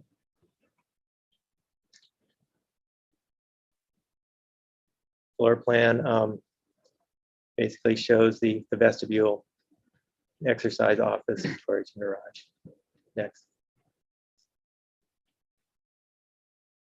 So what we were trying to do was kind of keep a very horizontal. This image looks a little extended vertically. It's wider and lower in reality, but we've got the covered porch that wraps this corner. We've got the office, which has big windows out both sides, and the lower wall allows it to see across the driveway. The exercise, or this is the entry vestibule that's in front of the exercise room, and it's got glass that keeps it open and airy. Storage room is just a few windows that let some natural light in on the front. It has no other windows than that in the garage. But the idea was we're going to carry across this horizontal line of the covered roof. And at the two ends, almost try to make it appear as though it's sort of a cantilevered horizontal element. And the elements below it are just sort of kind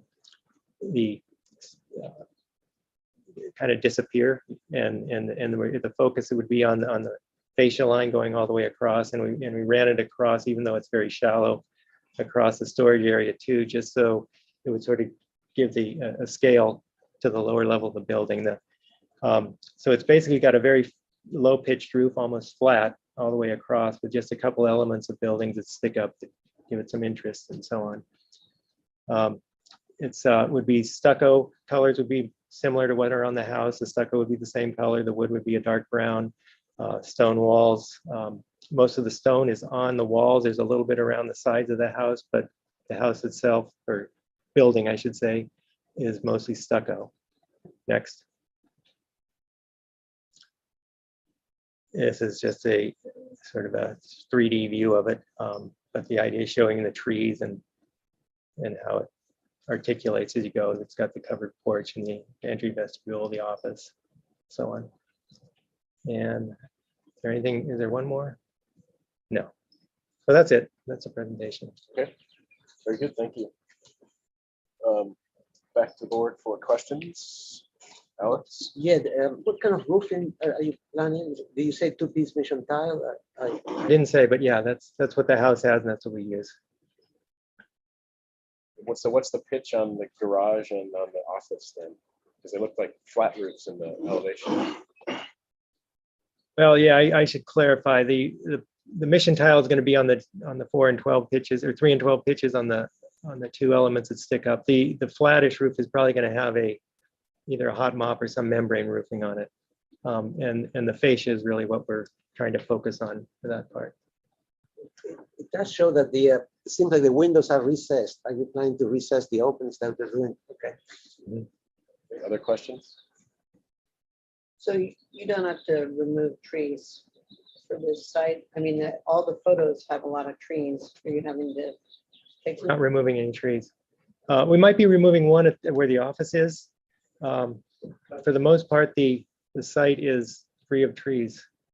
The trees are all along the back side of it. Okay.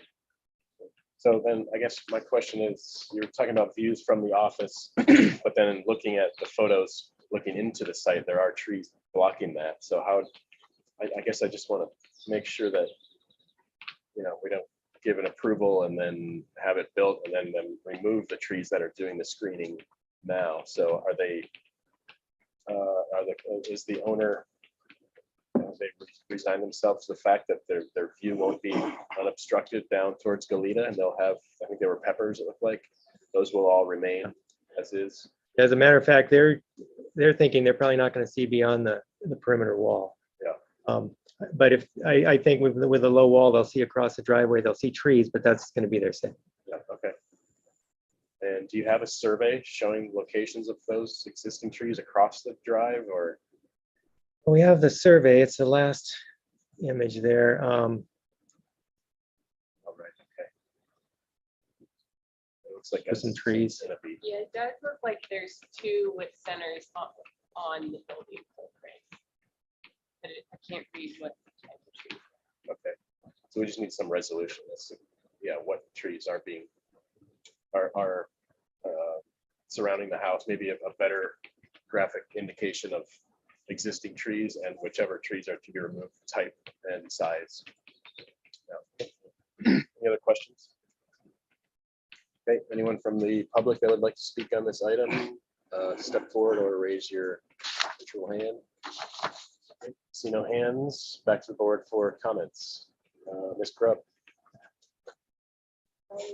I appreciate how much you studied the site to find a suitable site. I think I do just want some clarification on how it integrates with the existing trees and canopy. And then I look forward to seeing a developed landscape plan with the quantities and sizes, and that can note the existing trees as well, so that we can see where the screening will remain. Okay, Ms. Frosher.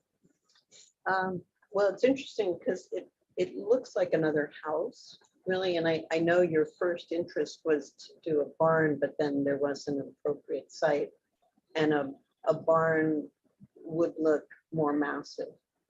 I think it looks fine, and I like your solutions and your roof lines, and so and it seems that the ridges on either side really kind of make it not visible. So I'm very fine with it and would agree just to see the landscape and the trees identified. Mr. Peugeot. I agree with those comments. Mr. Verdiak. I agree with those comments. Mr. Bloomer. I do too, and I just want to say, I think it's a pretty textbook job of how to keep a structure like this near a ridge line and in a view shed that it's pretty spectacular and really nestled in there properly. I think you'd almost use this as an example of how to do it right. So well done. The architecture seems really well matched to the existing.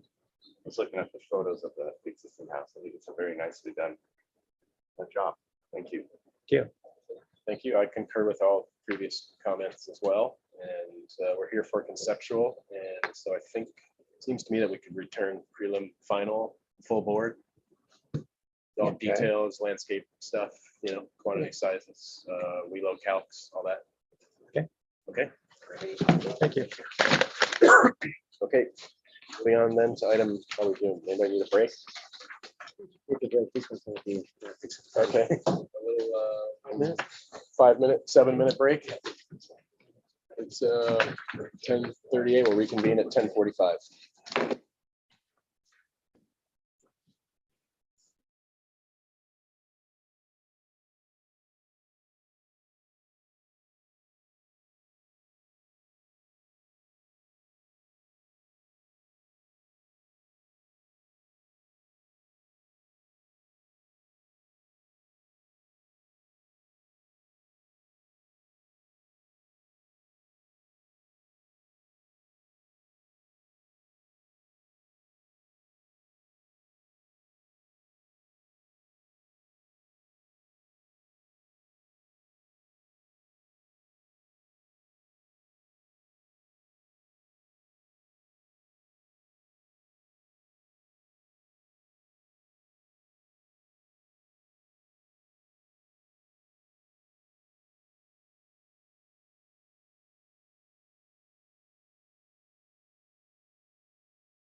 Yeah, you know where Bellagio is?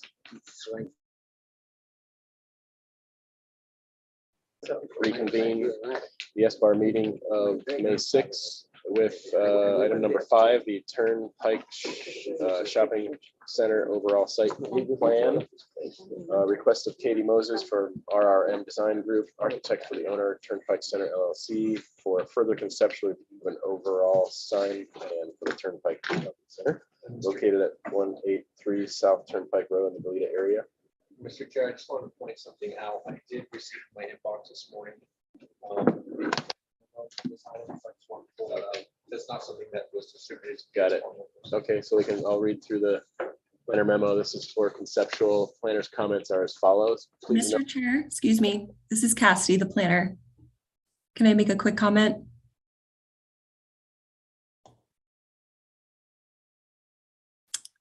Can you hear me?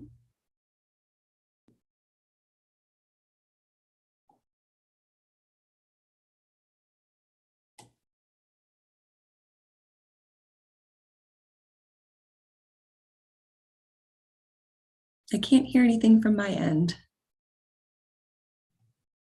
Cassidy, I can hear you. This is Alex, but I'm not sure what happened. It looks like they're fixing the mics. Cassie, try again. Oh, I can hear you now. Yes, that's good. Okay, I just have a quick comment about this memo. So since writing the memo, we have found in the Land Use Development Code that with the approval of an overall sign plan, the number of freestanding signs can actually be increased to more than one per shopping center. In the memo, it reads that only one freestanding sign is allowed. So we ask that you disregard that comment. But the other two comments related to the roof signs and the location of the freestanding signs is still true. Okay. Thank you. So please note that the two proposed signs located on top trellis structures are considered roof signs pursuant to the County Land Use Development Code definition of roof sign and are therefore prohibited. You might have to clarify again. I'm not sure I picked up all that, Cassidy, but and then additionally, one freestanding sign structure is allowed per shopping center, and that's the one that is not the case, right? Currently, That's correct. It was okay. Okay. And then lastly, the base of the supporting structure of the freestanding sign shall comply with the front setbacks of the applicable zone and shall be set back at least 5 feet from the sign right of way. As currently proposed, the freestanding sign structures are located within the front setbacks and therefore shall be relocated to comply with this regulation. So then just to clarify, the roof signs are prohibited, correct? That's correct. Okay, thank you. So let's bring it back then to the applicant. If you could state your name for the record. My name is Katie Moses with RRM Design Group. Okay, and you can just tell David where you want to go and try and limit presentation to 10 or 15 minutes at the most. Okay. So I thought I'd start with the comments on the monument sign should be limited to just the shopping center name.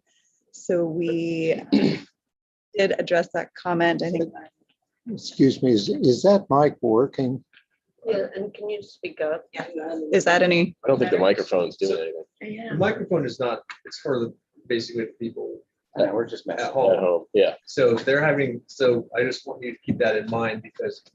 So you have to project your voice, is what we're really saying, okay? So everybody speak up and speak loud. As someone participating remotely, she sounds very clear on our end, so. It's going into the Just not to us. I know, but nobody in the room can each other. We talked about that at the beginning, like we need some kind of, Yeah. speakers or, because they can't hear us out in the audience either. Gotta go Abraham Lincoln style. Just get up on the podium and speak like this. It works. I wasn't sure what they're talking about. You'll sleep well tonight, I promise. Okay, whenever you're ready. All right, so I'll start with the monument sign. The comment was it should be limited to just the shopping center name and study the border material, recess, color, and plantings. So we removed the Vons and CVS from the sign. There was something in the lease that said we had to do a valiant effort to try to get them on any monument sign. So we've checked that box and It was valiant. Yes. Most valuable. we decreased the recess and brought the signage a little farther forward. And we updated the rendering to show the site wall and planting. So if you want to go to page 31 on the sign program.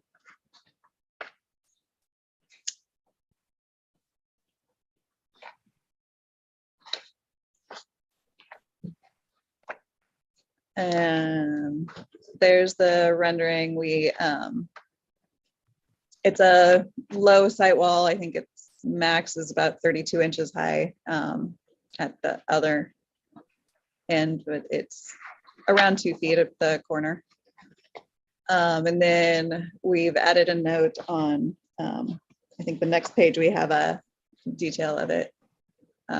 Next, one more page. So we've kind of got the letter sizing and detail for the steel and finish of it on there. Mr. Chair, can we go sign by sign? Because after the presentation, I'm going to completely forget how we went. If we go like one, like when we go through this, make our comments on that one, then we move on. Okay. Do public comment and questions and for each one too, though. Oh, okay. Right. So how do we Can we rectify have? that? Yeah, okay, we're gonna have to go back to this because Yeah. whatever you say at the end, I'm going to forget, but I'd like to go back to this sign. Yeah, me too. Okay. So do an overall, get the public comment, and then we'll go back Yeah. one by one. Okay. Okay. So, yeah, continue. So we've updated this, no more Vaughn CVS on the sign. We brought it forward. I think the recess was about 6 inches before, and I think we dropped it down to 2 inches back from the face, so it won't. So there's still a definition, but not as much. And if you go back up to 31, I think it shows it a little.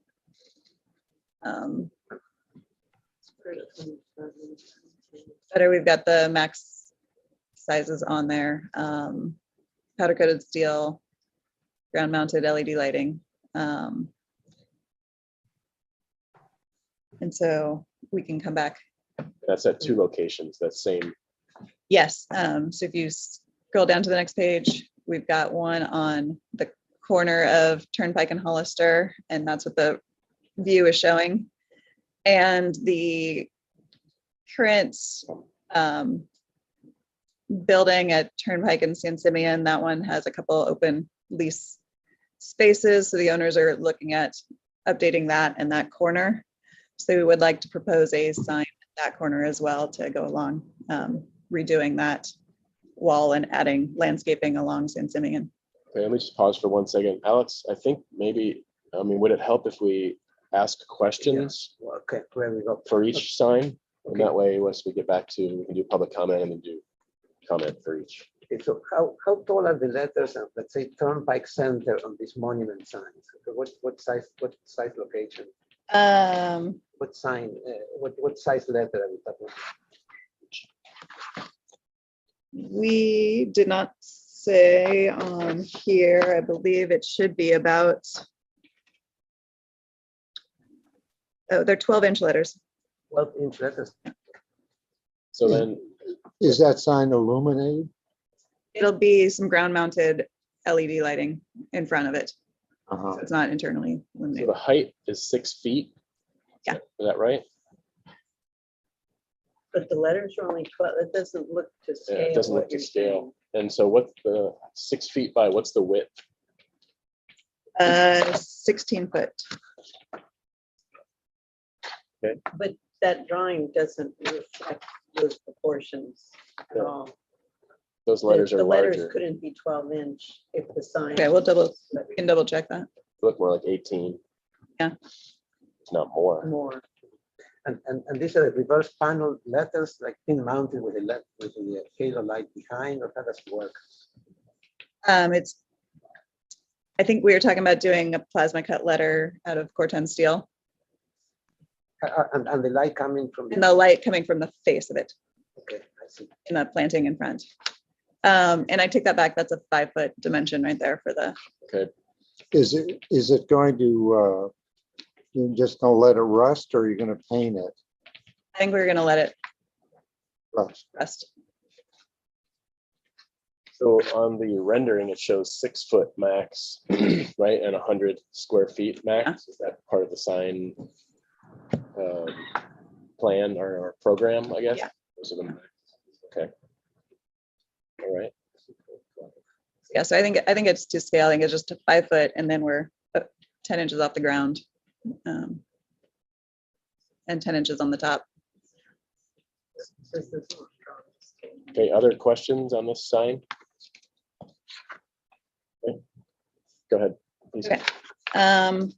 The roof signs, yesterday afternoon, we found out that they're considered, the trellis mounted signs are considered a roof sign.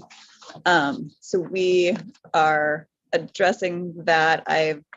There's a building in IV that had a similar kind of trellis mounted thing, but they ended up with a box sign hanging under the trellis. So Let's hear where we're talking about. yeah, that would be on.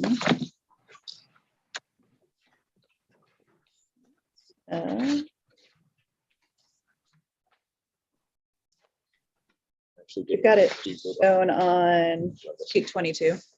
Page 22. Okay.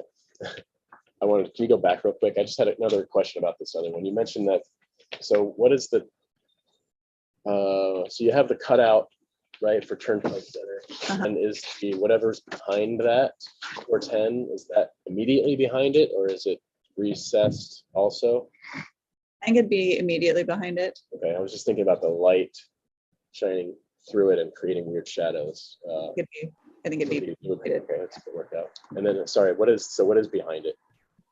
I think it'd just be the same darker steel that's around the frame. Okay, and you have a sheet or anything, or colors, or? It'd match what's there. I think it's kind of a charcoal. It's metal. It's, yeah. Okay. All right, thanks. So Does the sign that occurs on the corner to the north, is that mounted on the wall, or is it on a frame like this? I think it would be either one. That corner is still under consideration, but it could be this, or it could just be the letters on the wall. Can we see that plan again? What sheet was that? 32, I think. I think on there, we do say mount on CMU wall, so. One's here. Okay, and what's the height of that?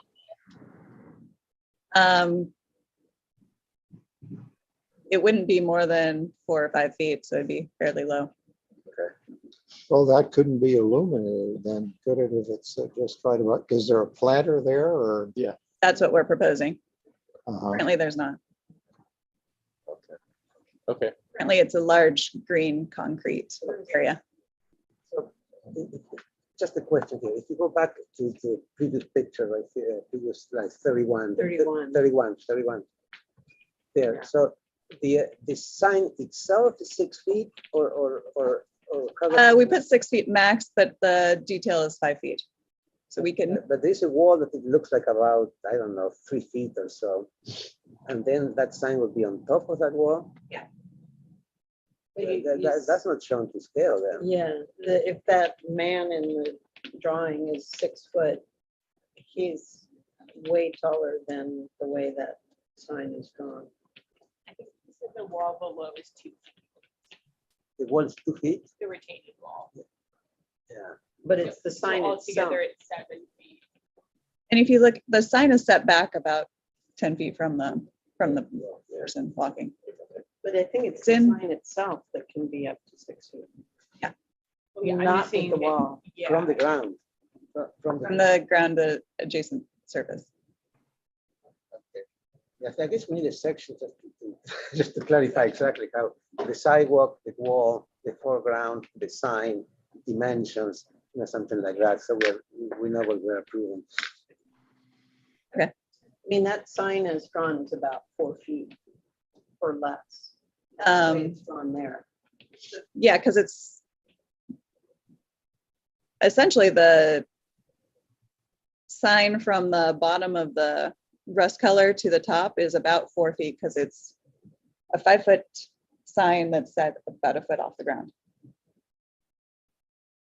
If you go back to, Is that a freestanding wall or is that a raised grade behind? it's a raised grade behind. Okay. One more. Okay. So This detail that full height is 5 feet, but it's a foot off the ground to the bottom of that. So the actual turnpike center is only about 3 feet. And so the grade on this is the bottom of that dark strip? Like right here? Yeah, maybe about 2 inches above that where the bottom of the posts are on either end.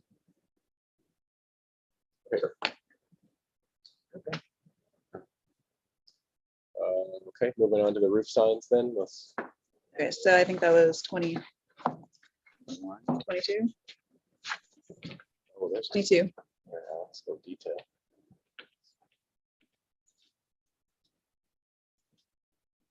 Now you just found out that your shopping Is not, yeah, whatever that says, future tenant.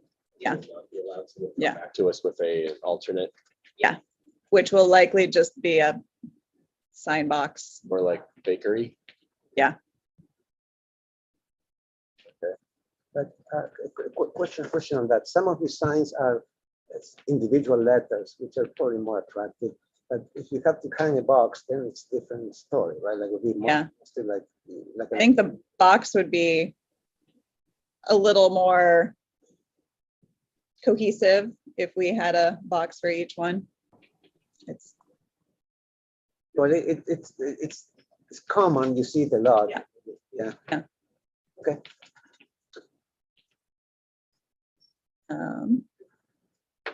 So another question then, where the max heights originate from?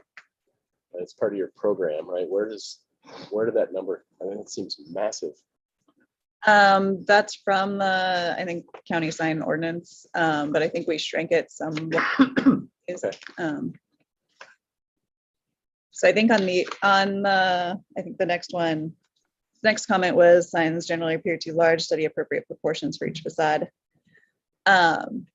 So we did kind of, and we wanted something kind of cohesive to match kind of the existing tenants, the size of tenant spaces, and also match with each facade, but have somewhat consistent, which is surprisingly difficult with the mix of existing going on.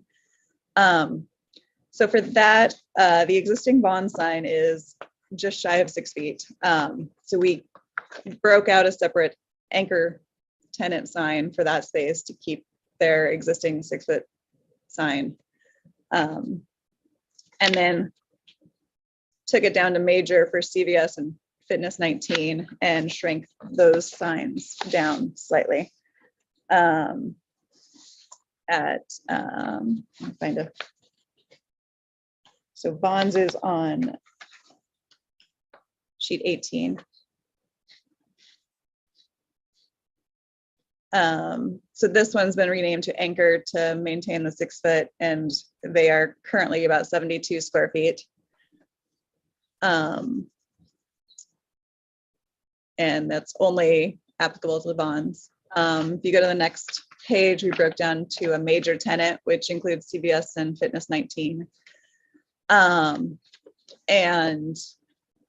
the existing CVS is 4 feet. We've drawn a dashed line, 5-foot max and 75 square foot max for that facade. Same with Fitness 19. The actual sign is 4 foot and 50 square feet, but the maximum is on there is shown as the dashed line. So that kind of gives a tenant, narrower versus taller, and adjust the square footages and heights to match their logos. The next page, we've gone back down to the minor, which I think is, now there are two more major spaces with the Play It Again Sports and GV Optical has just moved in. So those are also shown there in that category. This next one is the minor tenant signs. And we broke it down to whether there's a wall surface for signage in there versus a trellis or other structure to hang it to. So I think a wall sign, we have the 4-foot max, but we also added a letter size, I believe, a maximum letter size of, on there was our intent. Just so that, again, they can have flexibility with their logo and size of signage, whether they stack the letters or have a single letter. And that deli, can't even read it. The deli sign has a 1'6" letter shown, maximum 25 square feet. So we've kind of broken it down with the dash line showing the maximum and the letters, actual letters noted. So you're, just to clarify, you're showing a certain height and size. Yeah. But if a new tenant comes in, they're allowed to make it bigger? Or, Within the red square. okay, so this is a hypothetical then, as far as the deli sign right now? So why would anybody want to make it smaller? When they want it to be as large as possible? Potentially. I mean, okay, yeah, I didn't know if these were actual signs that are being proposed, or this is, I guess it's just examples of it could be. Okay. Yeah. We don't have the actual tenant sign and criteria. We did give the larger version to GV Optical and they came back with something smaller. So it's not. Okay, yeah, I was just curious, thanks.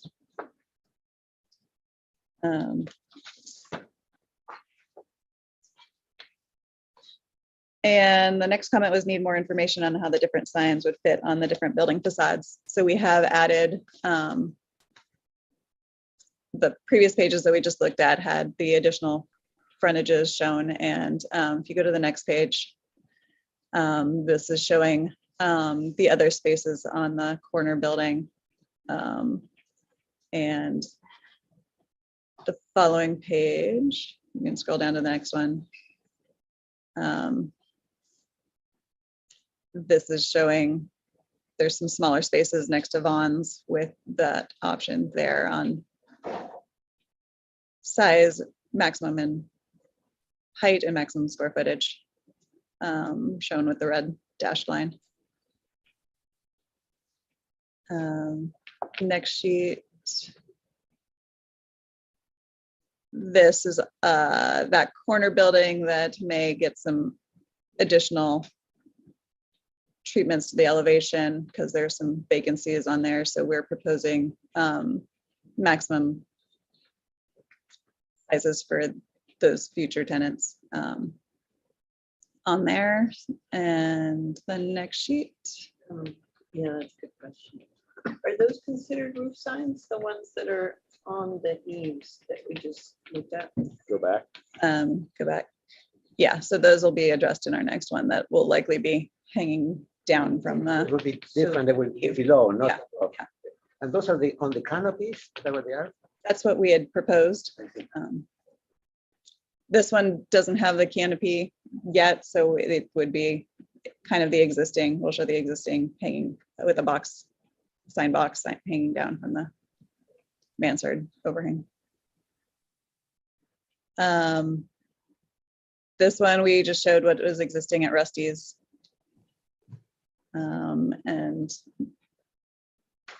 next one, what's existing at Cody's, and those aren't changing in the near future. So, what size is the Rusty's?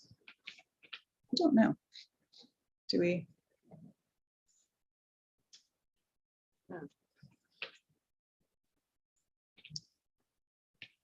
Looks more like 12 inch. So it's small. Needs a bigger clock.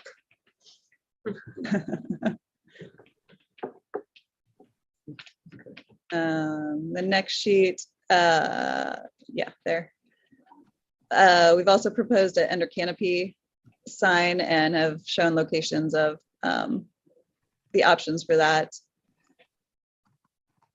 And those would be aluminum channel letters mounted to the, that's a new trellis in front of Vaughn's.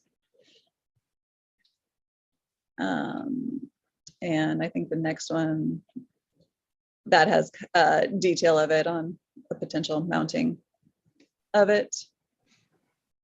We've also proposed a projecting signs for some of the smaller tenants and have shown locations where it is. And the next sheet has a, yeah, next sheet has a detail for it. And A quick question on both under canopy signs. What's the size of those canopy of the letters? I did not really, it's too small. We go back to the Page 28. Yeah.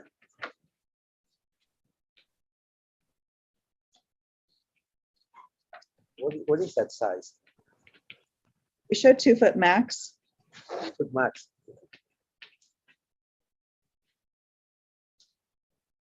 Thanks.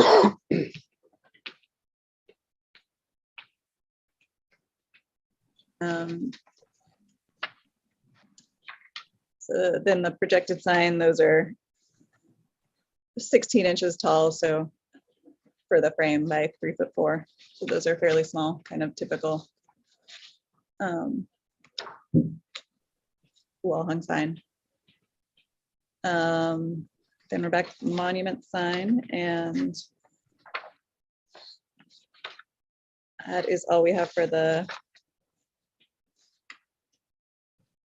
There was one more comment on look to develop consistency in the font styles if possible. I think we kind of wanted to push back on that as far as leasing and tenant options. Like Lighthouse Coffee's going in, they have their same font on their cups and branding and everything. Here too. Which comment? E, look to develop consistency in the font styles if possible. Okay. You said you wanted to push back because the potential tenants will have their own fonts that they have in their branding and okay. Does that address all the comments? Yeah, I believe we. Okay. So we'll continue asking questions along the way, but anyone have any additional moment? Nope. I have a question. Do you know how many signs you have of each kind? I know that under the blaze will be a, maybe an average or a range. I think on the list of how many main. I think you have 2 monument signs, right? Yeah, I think on 17 we have an overall site plan with the locations marked for and color coded. So the monument signs are the darker blue with the 2 corner. The very minor signs are the lighter blue. There are the 3 locations on that have a little note on them, 1 per tenant, and that could vary based on tenant, the demising walls if they're shifted. And the yellow is the anchor tenant for Vaughn's. The red is where we have the major tenant, which were the CVS Fitness 19 and Palladium Sports.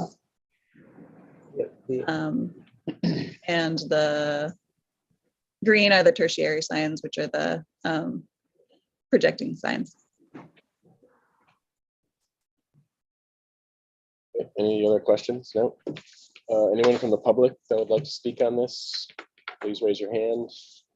See no one. Back to the board for comments. Alex, you want to get us started? Sure, yeah.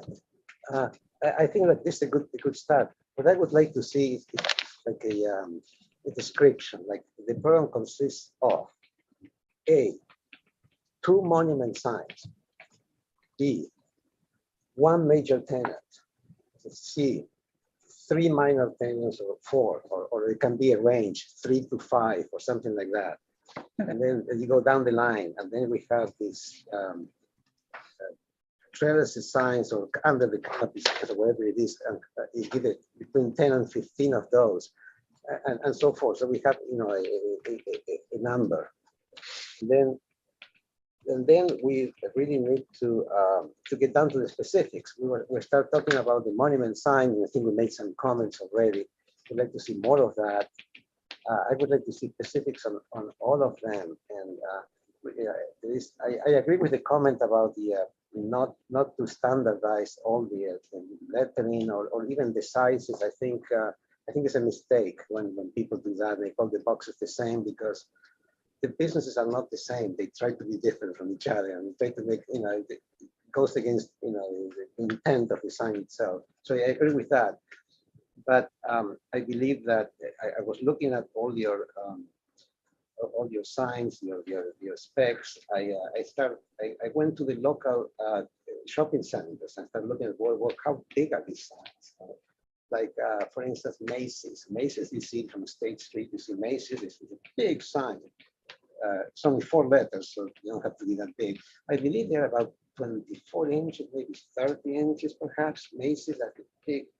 And then we start going around. The city has a maximum of 12 inches, right? And in shopping centers, they make exceptions. And on Big 5, I think they go to 14, 18. Sometimes you see 124, like in Big 5. I think the 5 is 24. The big maybe is 18 or 20.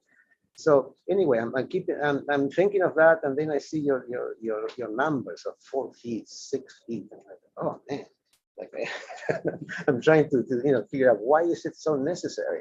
If you drive around and you see that some actually I agree with you that some signs are undersized, and I noticed in Big 5, it's something or La Cumbre Plaza, those look kind of, so I mean there is some flexibility, but I think 12 is. 12 is a good number, but it may not work with some of them. But all of the other numbers, to me, they look very large. That's one thing. There's also something else to reflect on is the quality of the sign itself. If it is a box, illuminated box, that's one. Then the size of the box is one thing. If the letters are separate and pin mounted or individually lit or something, then it's a different thing. You get to see the building more, because sometimes those boxes are blocking the architecture completely. Sometimes when they're mounted on the building, they look kind of nice, and they and then they should be given some latitude, and those should be bigger than a complete panel that covers the whole building itself. And that's I think that we're getting closer on the monument sign. We need more a little more details on that, but really. The blade signs seem to be easy, 16 inches high, and usually they're pedestrian scale, and they seem to be perfectly fine. The canopy signs seem to be getting close. I think 2 feet. It's kind of big. I'd like to know more about it, especially like all these illuminated boxes. I think they are too large. Like I said, it's much larger than anything you see in the city. And I think those are my comments, Mr. Chair. Okay, thank you. Board Member Frusher. Yeah, I concur with those comments. And overall, these max sizes, I mean, I appreciate wanting to give flexibility to future tenants, but I think it doesn't work for them to be that big. And that, yeah, the letter sizes should really set the standard, and that they across the board could be smaller and would still be adequate. And even if somebody has a logo that breaks out, if the letter size is limited, it's going to keep things in proportion to each other, rather than an overall sign size that then somebody comes in with huge letters and fills it up, and it's kind of out of scale with the next guy. So they seem too big. The max sizes are too big, and they are leaving a sort of a door open for chaos. Okay. Member Bertiak? Yeah, I agree with that. It's a matter of scale and proportion in relationship to the feel that it's put on, and that's hard to predict in advance exactly what that looks like. It just has to be sort of done almost on a one-by-one basis. But I know that, as Valerie pointed out, that the envelope that would be allowed is too big, would be way too big for some signs, you know. And so, you know, I think as Alex suggested, maybe making a list of so many of these major signs and would bring that more into scale. I think it's really difficult to try to predict what's going to happen for all these different tenants that all have their own different ideas, because it's really a sense of proportion and scale and the size of the letters and the color. And so, I mean, it's difficult. And the only way to we're trying to codify this.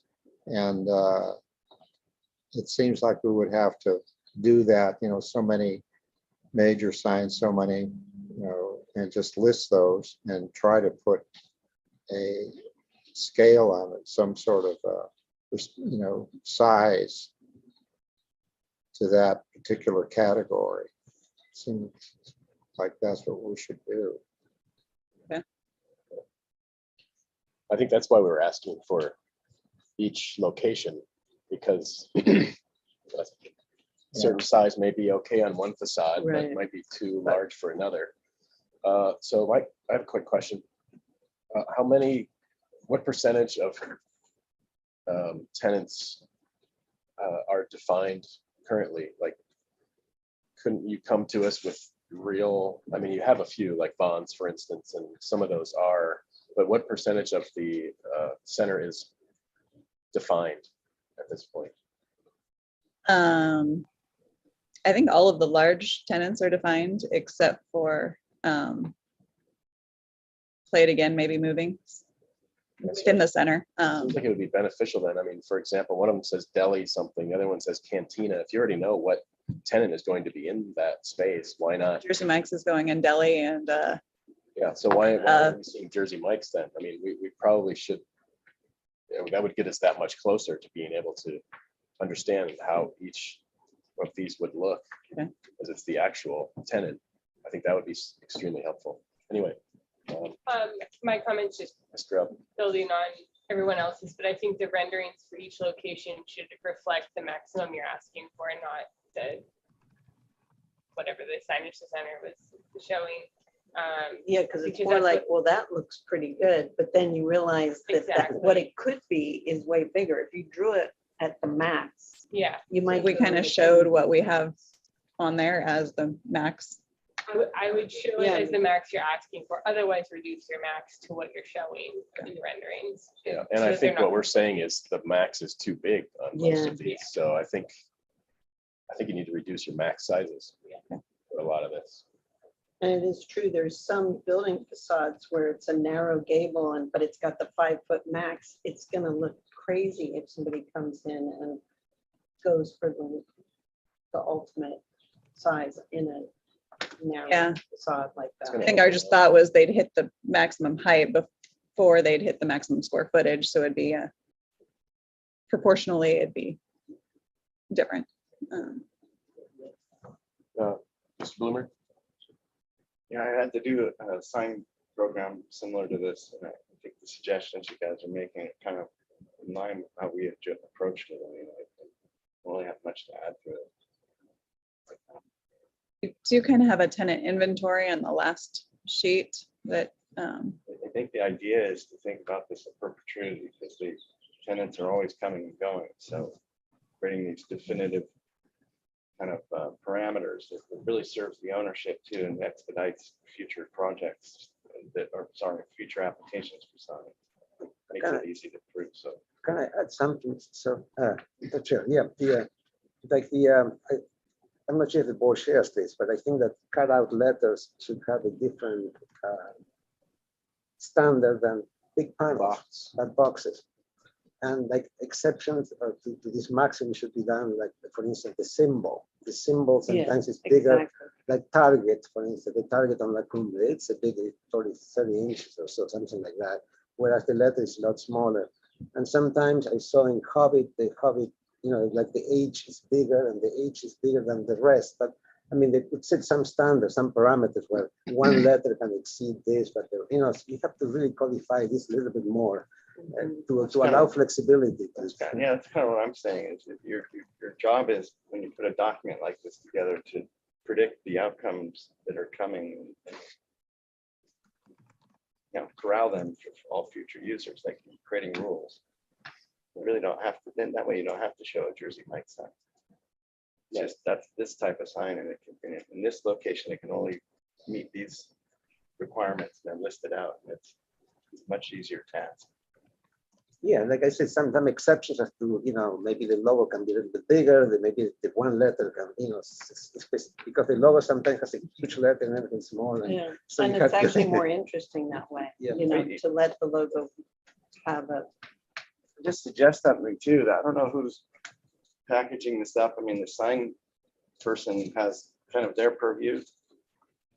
But architects are really well trained to doing this kind of exercise in terms of studying an elevation and creating a set of rules for a sign program.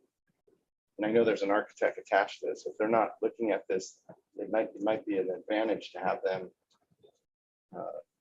tackle that if they're not already. I don't, you know, sometimes the sign consultants get thrown to the wolves here a bit, and it's a bit of an architectural feat to map this all out and create the kind of the parameters that are being discussed here. But if you're not using the architect of record on the property for that, I would recommend in their court. I'm the architect.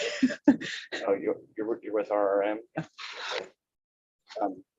Well, then the question is how much of this is being generated by the sign manufacturer? Is it How much? the consultants? So it's all on your court. Yeah.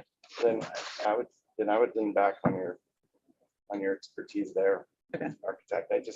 It's hard to know. We were trying to keep what's existing and kind of give that a category. And like the existing Vons and CVS and Fitness 19 are fairly large signs. I just don't know. Those are the, you know, you have an ownership team, right? And they have a sign consultant, lots of interested parties. I don't know how much the architect is in charge of figuring this out, but it usually seems to be the mediating factor is to have somebody who can draw, create rules, and that kind of thing is going to be successful here. Okay. No, sorry if that was, I didn't mean any disrespect to you. I just don't know how it's working. So. So it sounds, generally speaking, like we're feeling that almost all of these are too large. The max size is available, and that max sizes should be shown. I think that the monument sign is enormous. I mean, it's like it's me tall by like 2/3 of this. It's absolutely humongous, I think. So I think that really needs to be studied. I mean, 16 feet. Yeah, it just seems like so really much. large. And also your borders. Maybe we can go to that rendering on the monument sign. it was 31. 31, I think it is. Yeah. Up one more. Up one more. Yeah, there you go. So yeah, and then like you have a very large amount of space from the T to the side and from the E to the side, but almost nothing at the top. Like the borders are Bring it in a little bit. bring it in, and I mean bringing it up just yeah. I mean, as Valerie pointed out earlier, there's no way those are 12-inch letters. So I think we need to see it in actuality what's being proposed. But I think 6 foot height is just way too much, and 16 feet long is way too much. I can see 6'5" from the sidewalk. But Yeah, but that's not that's what not it it. I don't think that's what it is. No, it's not. It's 2 feet plus You know, 6 that's feet. like, That's like 8 feet tall, basically from the sidewalk would be the sign. That's just Yeah, it'd be absolutely towering. horrendous. So I think drastic reduction in the monument sign is in order. But we kind of, and a reduction maybe on the borders on the sides to help that a little bit. Okay. Yeah, it's a big street corner, man. Yeah, lot it going is. on. I mean, I'll tell you what the problem with that rendering is. It's the worst way to show that sign if you want to not get it approved.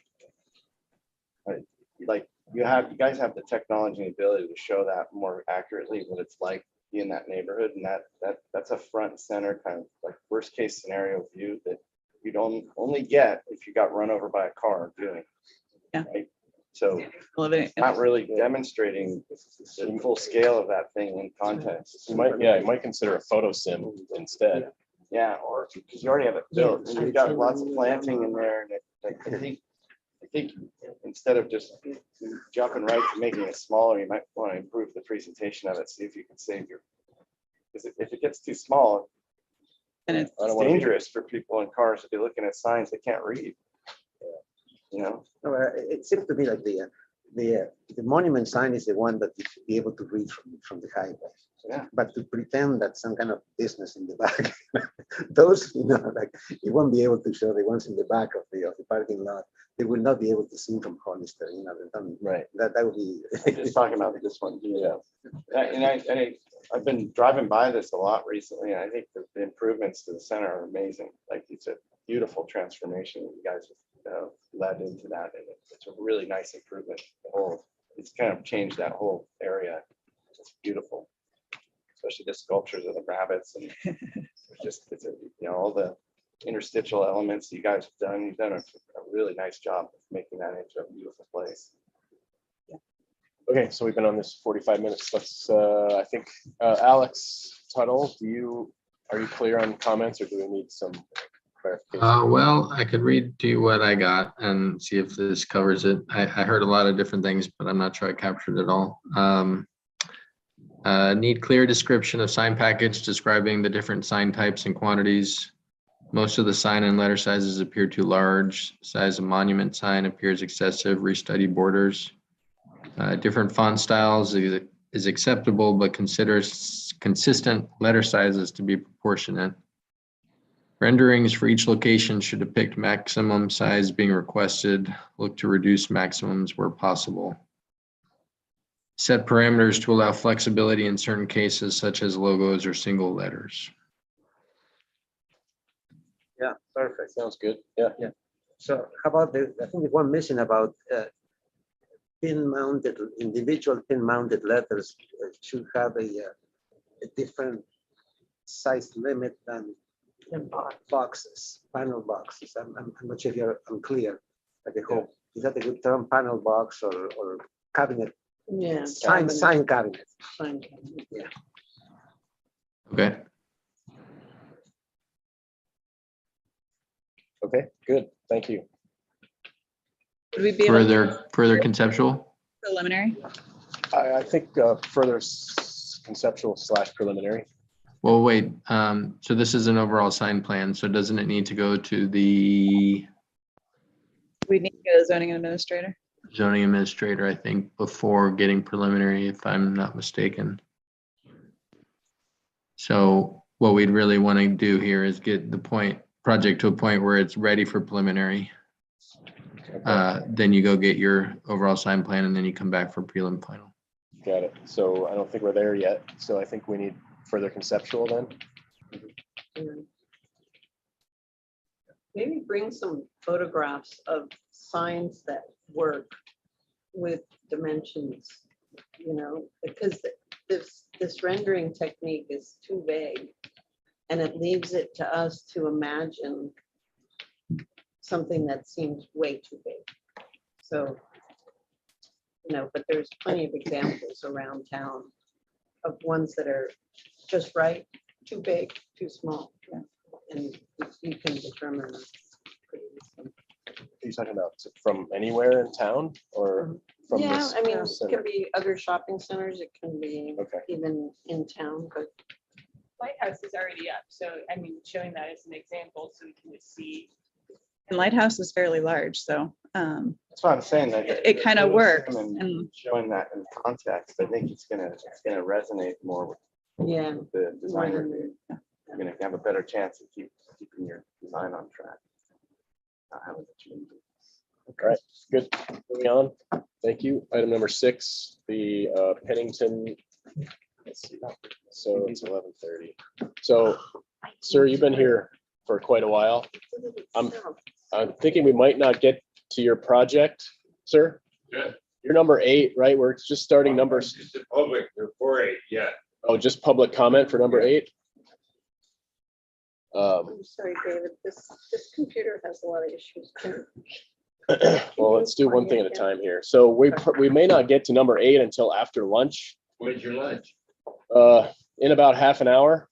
Okay. So we're just starting number 6 now. Maybe, I don't know. What do you guys want to do? Can we do number 8 real quick? No, let me see.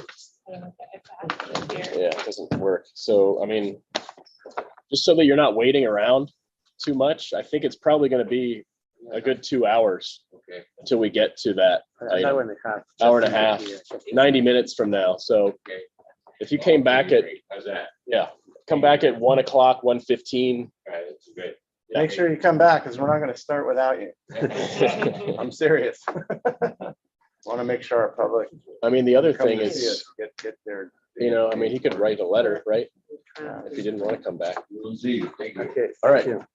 Item number 6. By the way, sir, if you want to leave your phone number with the secretary here, or actually, yeah, sorry, what's your title?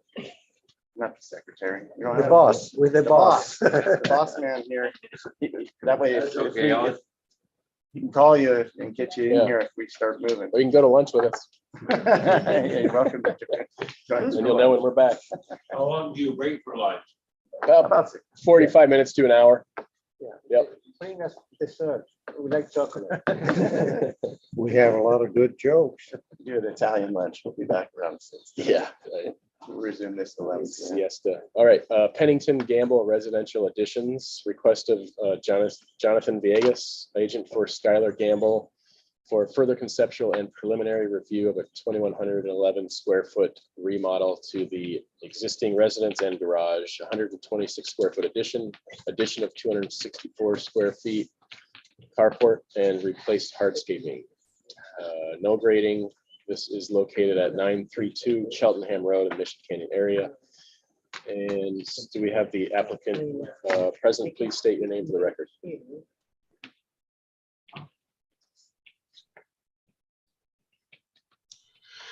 Hi, my name.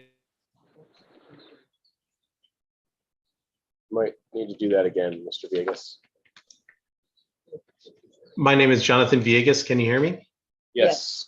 Okay, great. All I'm right. here for this project on Cheltenham Road, and on behalf of the owners, Mr. Pennington and Mr. Gamble. Past BAR meeting, we had a few comments. Basic design was.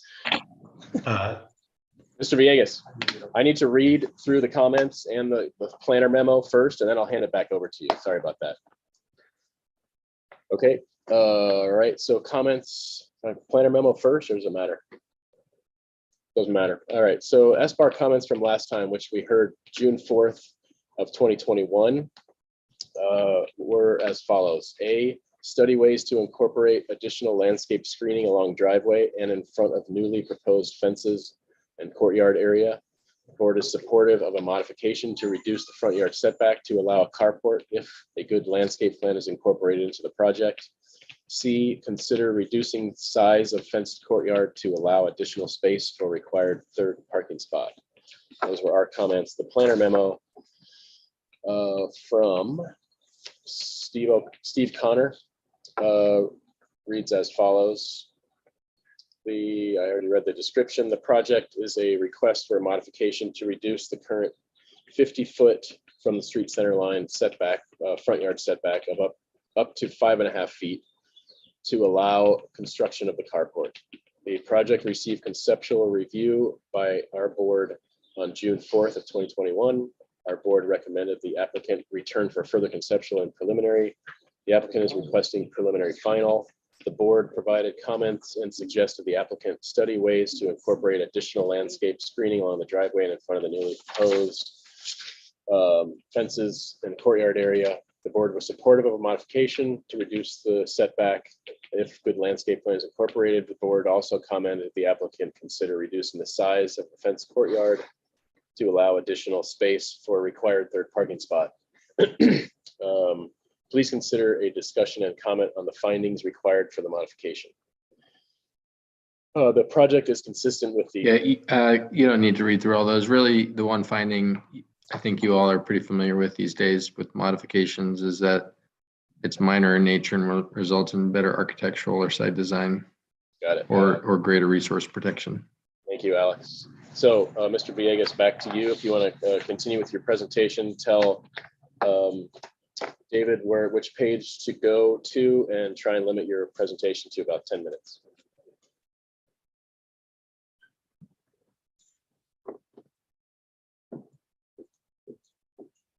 And you are muted if you're speaking, so you need to unmute. Yes, I'd like, if we can go to the photos, kind of addressing number A, so studying to incorporate the additional landscape screening. Is that a separate document from your plans? Yeah, the photos that were submitted.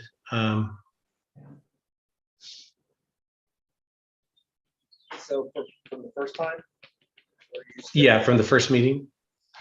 That'll take me a minute. Okay. And also the landscape plans, they're separate from these documents. I don't know if you have those. Yeah. Just one sec.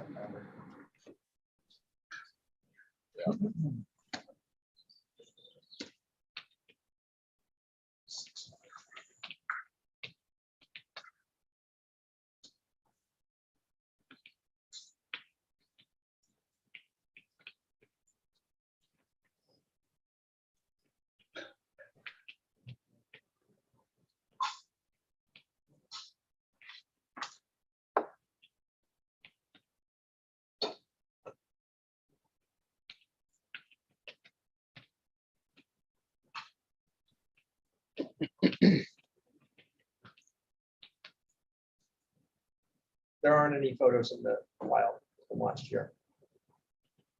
There aren't? Submitted as part of your LUP application. Yeah. They didn't make it into the file. Okay. Right. On your end, we can let you share.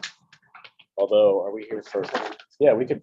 If you. Well, actually, if you just Google the address real quick, you could see that there's some mature trees that are there that do already provide some of the screening.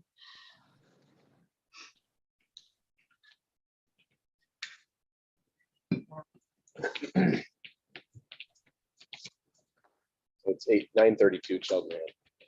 Yeah, 932 Cheltenham. These photos are a little older, but they do show that there's a bunch of there's 3 mature trees that provide the screening directly from the street down perpendicular to the house. And the client is going to propose some other drought tolerant vegetation in that area, but they're because of they want to conserve on water, which we all have to do here in town. They don't want to add any large shrubs or anything along that line. It's mainly going to be just for adding some greenery and vegetation in that area. And were you able to actually get the landscape plan as well? Or? Let's do one thing at a time. Let's do the street view if you can. Yeah, street view. Which property is it? See the red dot in the middle of the roof of the big gable. Right there. Oh, okay. So it's got a lot of trees up by the road. So you need to walk it back the street a little ways. Oh, Cheltenham, yeah, you drive fast. Yeah, you need to go to the other way and walk it down the street. Oh, that's what it is. A little bit more. Yeah, right where that telephone pole is, pretty much right there. Yeah, there you go. Can you keep shifting? Panning to the left. No, yeah, there you go. Is that it? Down the driveway there? It's the one that's almost directly behind the telephone pole. So not the brown one, but the one kind of gray taupe type color. So back to the right a little, David. Yeah. Oh, that one. And maybe even go down the street a little more. There you go. Could use some landscaping. Yeah. Okay. So the clients did provide a landscape plan. They used an online firm to do that. There should be some landscape plans that are separate from it. So yeah, so it'd be mainly the second one. That's just the dimension plan, but here's the planting plan showing some of the existing trees that are there and just some of the low shrubs that are proposed in that area. The next sheet also shows actually the legend for the planting that's going to be used. They're all drought tolerant type planting. We're also doing some screening though on the other side of the driveway where we're providing on the left-hand side of the driveway going down to the adjoining neighbor on the right. So the neighbor on the right of the property is actually having some planting there. And maybe to the next page so we can see the plant list.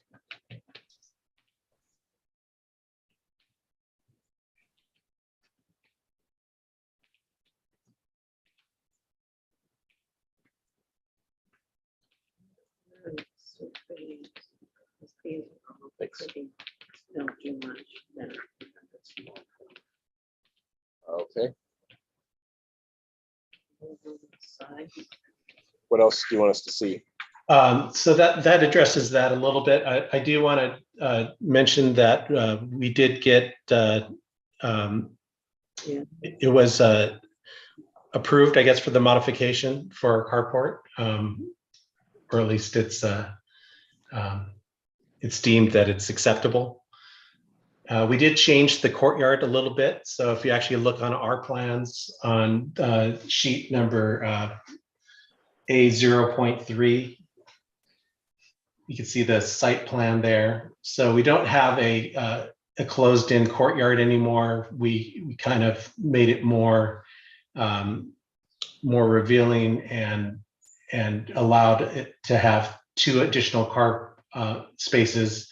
So in the driveway as well as in the carport to address the 3-car minimum for this particular property in Mission Canyon. Zoom into that right side. Yeah.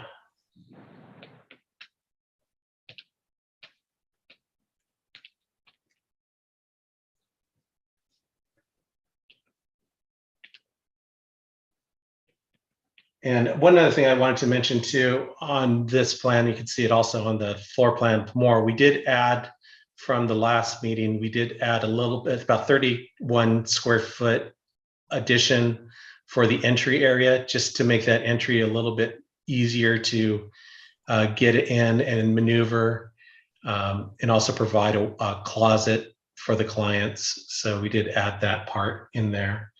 And you could tell that from the sheet number, if you go to sheet number A1.2,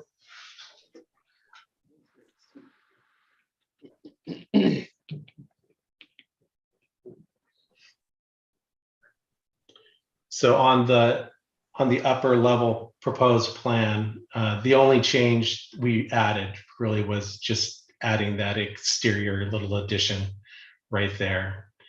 We're still keeping the same sort of transom windows style that the original had. If you go to the elevations on the next page.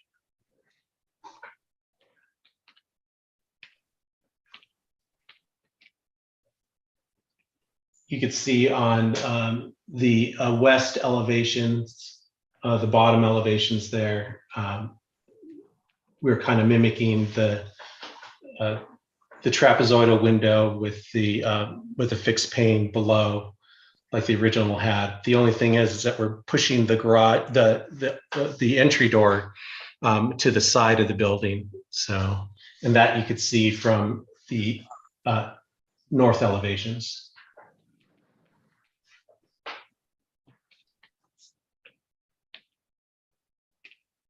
Okay. The only other change that we made, and we had to actually shrink the mechanical room on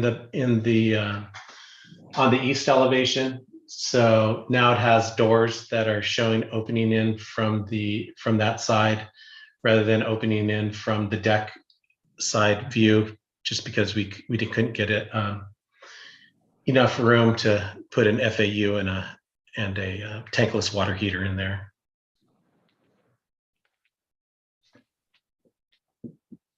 Other than that, it's pretty much the same plans that were presented to you at the BER meeting last year.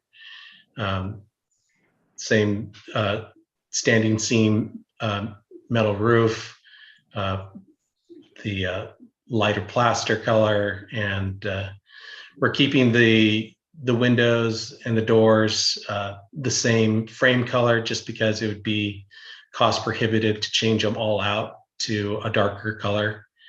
So we're just keeping them all white for now, but we are adding some contrast to the exposed wood and steel. Okay, and what is the material? If you can just scroll up slightly, is that little pyramid, I guess, holding up the carport? That's a new design element? No, that was there before. It's just a terracotta. It's basically just some terracotta bricks that are kind of exposed. Kind of gives a kind of retro feel to this house.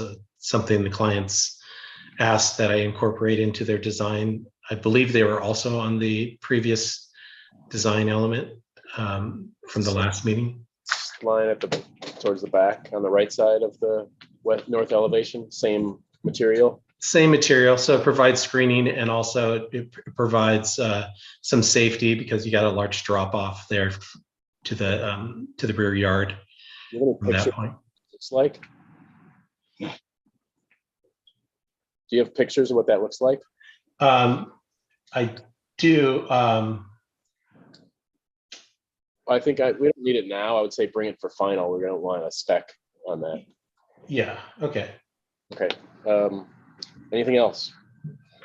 No, I think that's it for us. Like I said, we did take out the courtyard, the fence courtyard. So we opened that area up, which is number C. And I think that I addressed everything. So. Okay, thanks. Can we go back to the site plan, David? Any questions from the board? Anyone? Landscape question. Sorry if I missed this, but what's the material? Are you proposing retaining walls in the front yard? Those would be like little walls. Mainly the client wants to do the planting. He's not sure if he wants to actually do those little retaining walls. We will have one small retaining wall just to add sort of circulation around the carport. So that's going to be that one over on the right-hand side, and it's a very small one. It's only 42 inches from the bottom of the footing. It actually is probably just exposed about less than 3 feet on the side of the walkway. Okay, so your site plan doesn't show a path coming down from the street, but the landscape plan does. Are you proposing the kind of meandering concrete path? Yeah, I think the client wants to do more of the plants and not deal with the little meandering for right now. So. Okay, and then the planting in the front yard is pretty sparse. It looks like the proposed planting. What ground cover between the plants are you proposing? Probably just either decomposed. Well, probably not even that. Probably just mulch. So probably just doing mulching in that area.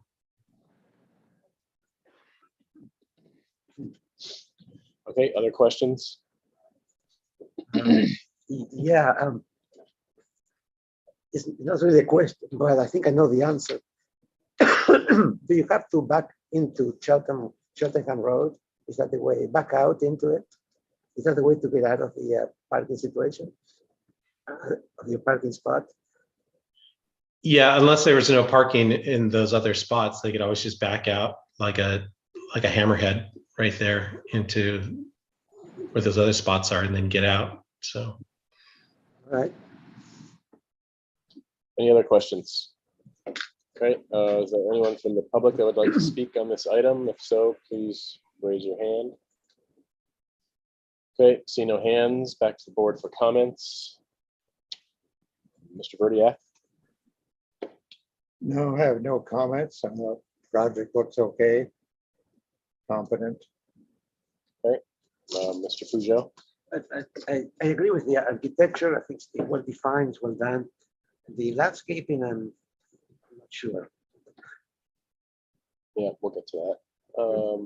Ms. Yeah, Froscher? I concur that in terms of screening from the road, there could be a lot more. Otherwise, it's fine. It does seem like if there's 3 cars, it's sort of a dangerous situation to back out onto Cheltenham. That's not a great road, but. Okay. Ms. Grubb? I think we need a clarification on the scope for the landscape improvements, and would suggest better screening and better edge treatment from the road transitioning to the front yard. Right now it's pretty broken asphalt around the trees. And I would study the planting density in the front yard on that steep of a slope. Planting's pretty sparse, and so from a slope stability standpoint, if we don't do the terraces, what is the? I guess I need a clearer scope on the front yard landscape. Okay. Mr. Bloomer? I kind of agree with Alex. And, I mean, John. Pretty cogent project. Okay. Yeah, I think, yeah, the landscape, well, a couple things. It seems like the owner has some notion that large shrubs will take that much more water. And so they don't want to put screening in there, but that's not really the case. So there are plenty of drought tolerant shrubs that would help to screen the new addition, which is part of, allowing this modification was with the understanding that there would be some screening. So I think we need a more developed landscape plan. It seems like the online thing is not working so well. And I mean, the base plan doesn't really even match on the landscape plan. And they're all low, tiny, diminutive plantings. So we need more. And then also I agree with Kaylee that, some erosion mitigation would be necessary. So I think, and the other thing that I was looking at from, this doesn't show it, and that's part of the problem, is this area where the courtyard used to be, it's not sufficient. There needs to be more. I mean, looking down this driveway, it's all hardscape, and then it's structure. And I think there's a fence there also. So there's really, it needs some softening to happen on the border, the outer portions of the driveway, even, back into this corner. I think there's plenty of room back here for some additional planting so that when you're looking down the driveway, this is softened up when there are no cars there. Even when there are, you could probably get a tree in there if you wanted to. That might help. But on the other site plan, you have just really thin triangular planter that doesn't do a whole lot, won't give you the opportunity to do a whole lot of softening. So I don't know if, so anyway, I guess the comment would be increase the screening from the street and increase the amount of planting between the house and the garage, wherever possible. All right. Okay. In the original site plan, there's that olive tree. On the left, are you Right. gonna oh, it's gonna stay. I think that goes away. Yeah, that does go away. So that way we can provide the adequate parking in that area. And that olive tree is actually not in very good shape at all. So it's unhealthy. Because they transplant pretty well usually. Yeah. You could use it in the, Maybe as part of the screening there, like transplant it or. Yeah, I mean, I would really encourage you to hire a local landscape designer or architect. It doesn't have to be a major production. Whoever was hired online, it's really falling short, and they're showing things that aren't going to be installed or need to be approved, like the meandering path and retaining walls, and then they're insufficient in other areas and matching with your base plan. So it just doesn't seem to be working too well. One thing the client is concerned about adding the additional screening, though, is the visibility of seeing the cars going to and fro on Cheltenham, and so. Right, but it could be down the hill further towards the park, and then still maintain views as you're pulling out. I see. Yeah. Right. So along that low wall, basically. So like. I mean, I wouldn't. Could be as simple as a hedge above that wall, but it'd be nice to get it a little more naturalized. But yeah, and then you also have to address the erosion mitigation. So a couple of plants here and there doesn't really do that. Okay. Side. All right. Chris, if you all could address that particular modification finding in your whatever action you take, that'd be great. Yeah. So I think that I think we're in favor of the modification because it's minor in nature and will result in better architectural or site design, as long as the landscape, as we commented on, is increased to offset that. Install and maintain. Installed and maintained and designed. And then we feel comfortable with the modification. Can I ask one question? Yeah. In order to get the planting area kind of in front of those parking structures a little bit more, would the county be opposed to doing some sort of tandem parking, so that way we could actually add a bigger planting area in front of that area there? I think that's a question for we've seen staff. that before. Yeah. We saw tandem parking. You have to ask your planner. And then is it in the front yard setback? Would it still be possible? Alex Tuttle, do you have any insight? Well, yeah, I mean, generally with a parking modification, you can modify the location and design of the parking. For example, you could allow the parking to occur in the front setback as they're currently requesting. I believe there is the option to, as part of the modification, to request the ability to do tandem parking. I think you have to look at like the functionality of how that would actually work though. Okay. Okay, but I think we'll just try to work with this rather than try to get another modification. So in the same modification, right? Right, same modification. Oh, okay. So it may be worth exploring, and it may give you a better site design. And so we'd be all in favor of having you explore that. Okay.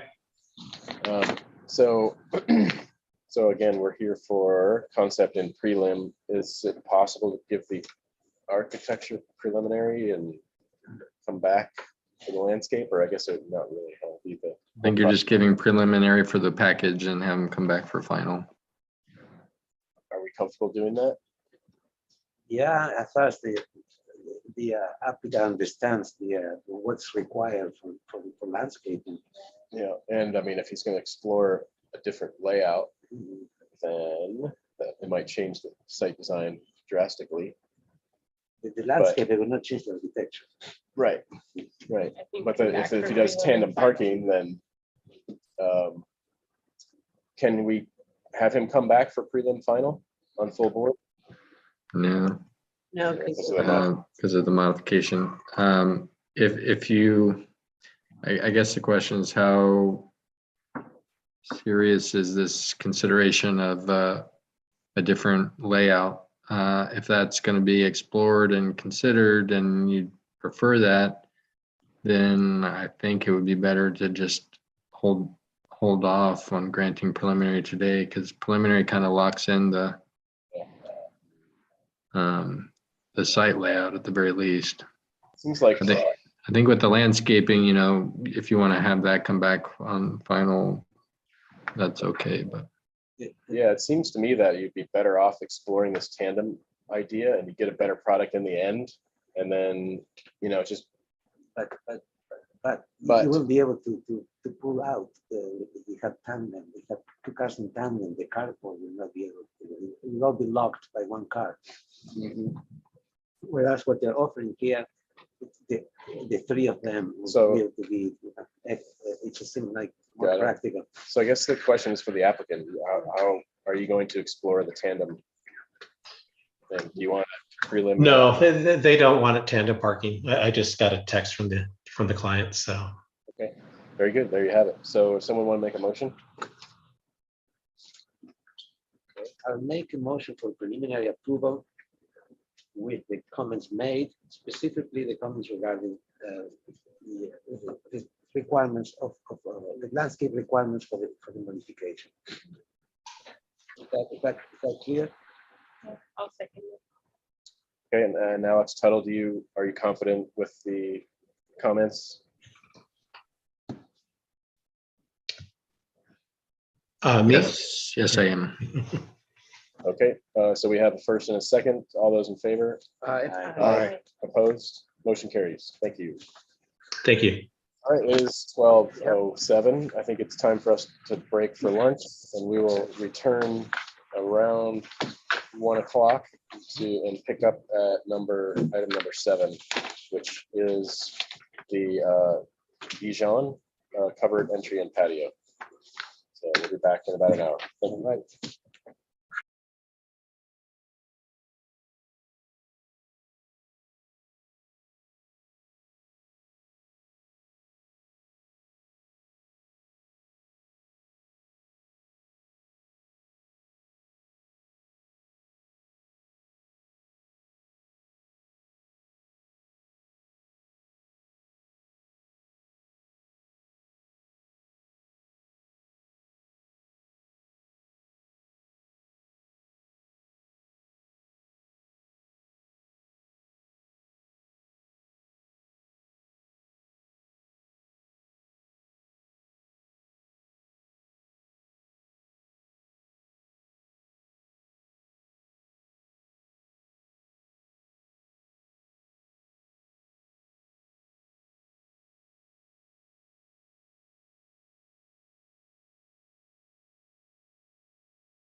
Just waiting to resume.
Having that.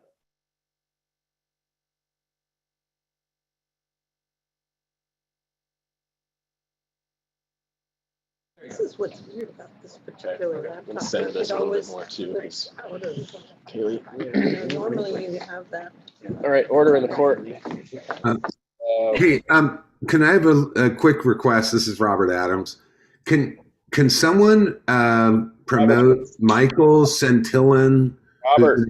Yes. Robert? Yes. We haven't convened the meeting yet. Give me a second. No, it's not official. I just want Michael Centillon, the architect, to be promoted to a panelist. That's all. You can stop talking. Okay. Yeah. So anyway, we'll me or him. All right. So we'll bring the SBAR back to order for May 6, 2022, beginning with item number 7. Gaijan, I think, covered entry and patio. Request of Jose Luis Esparza, architect for Antonio Gijon, or how I said it before, for conceptual review of an addition of a new covered. Thanks, Josh. Hold on a second. All right. Okay, back in order here. So conceptual review and addition of a new covered entry of approximately 88 square feet in size.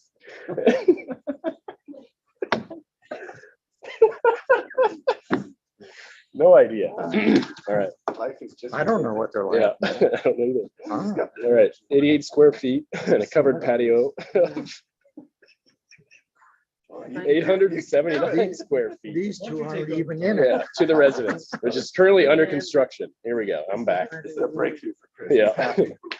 The property is 2.66 acres, located at 1535 San Roque Road in Mission Canyon. So do we have the applicant here? Please state your name for the record. Name is Jose Luis Esparza. I'm the architect. Wasn't funny at all. All right. Thank you, Mr. Esparza. Go ahead whenever you're ready. Just tell David which page you want to be on, and try and keep it to about 10 or 15 minutes if you would. Okay. I'd like first to start with a little history on this parcel. This parcel was the residence was destroyed in the Jesucita fire in 2009, and eventually sold to my client later. There was a permit to rebuild the residence, and we had to do an update to the plans. And while under construction, as you may see in the photos, he found that that south-facing patio area is just it's just really hot. You go down. This is if you go back, the first photo is going up the road across the street from the water treatment plant, adjacent to the Laurel Canyon Reservoir. And then the first time that we see the house is adjacent to the nearest neighbor, which is the second photo. If you go down to the third, this is the side of the building, and on the right side would be the first covered patio. Closer view is the lower photo, and then if you go up to the next photo, a little bit further back view, and then this is the lower photo is the area where the second covered porch would be.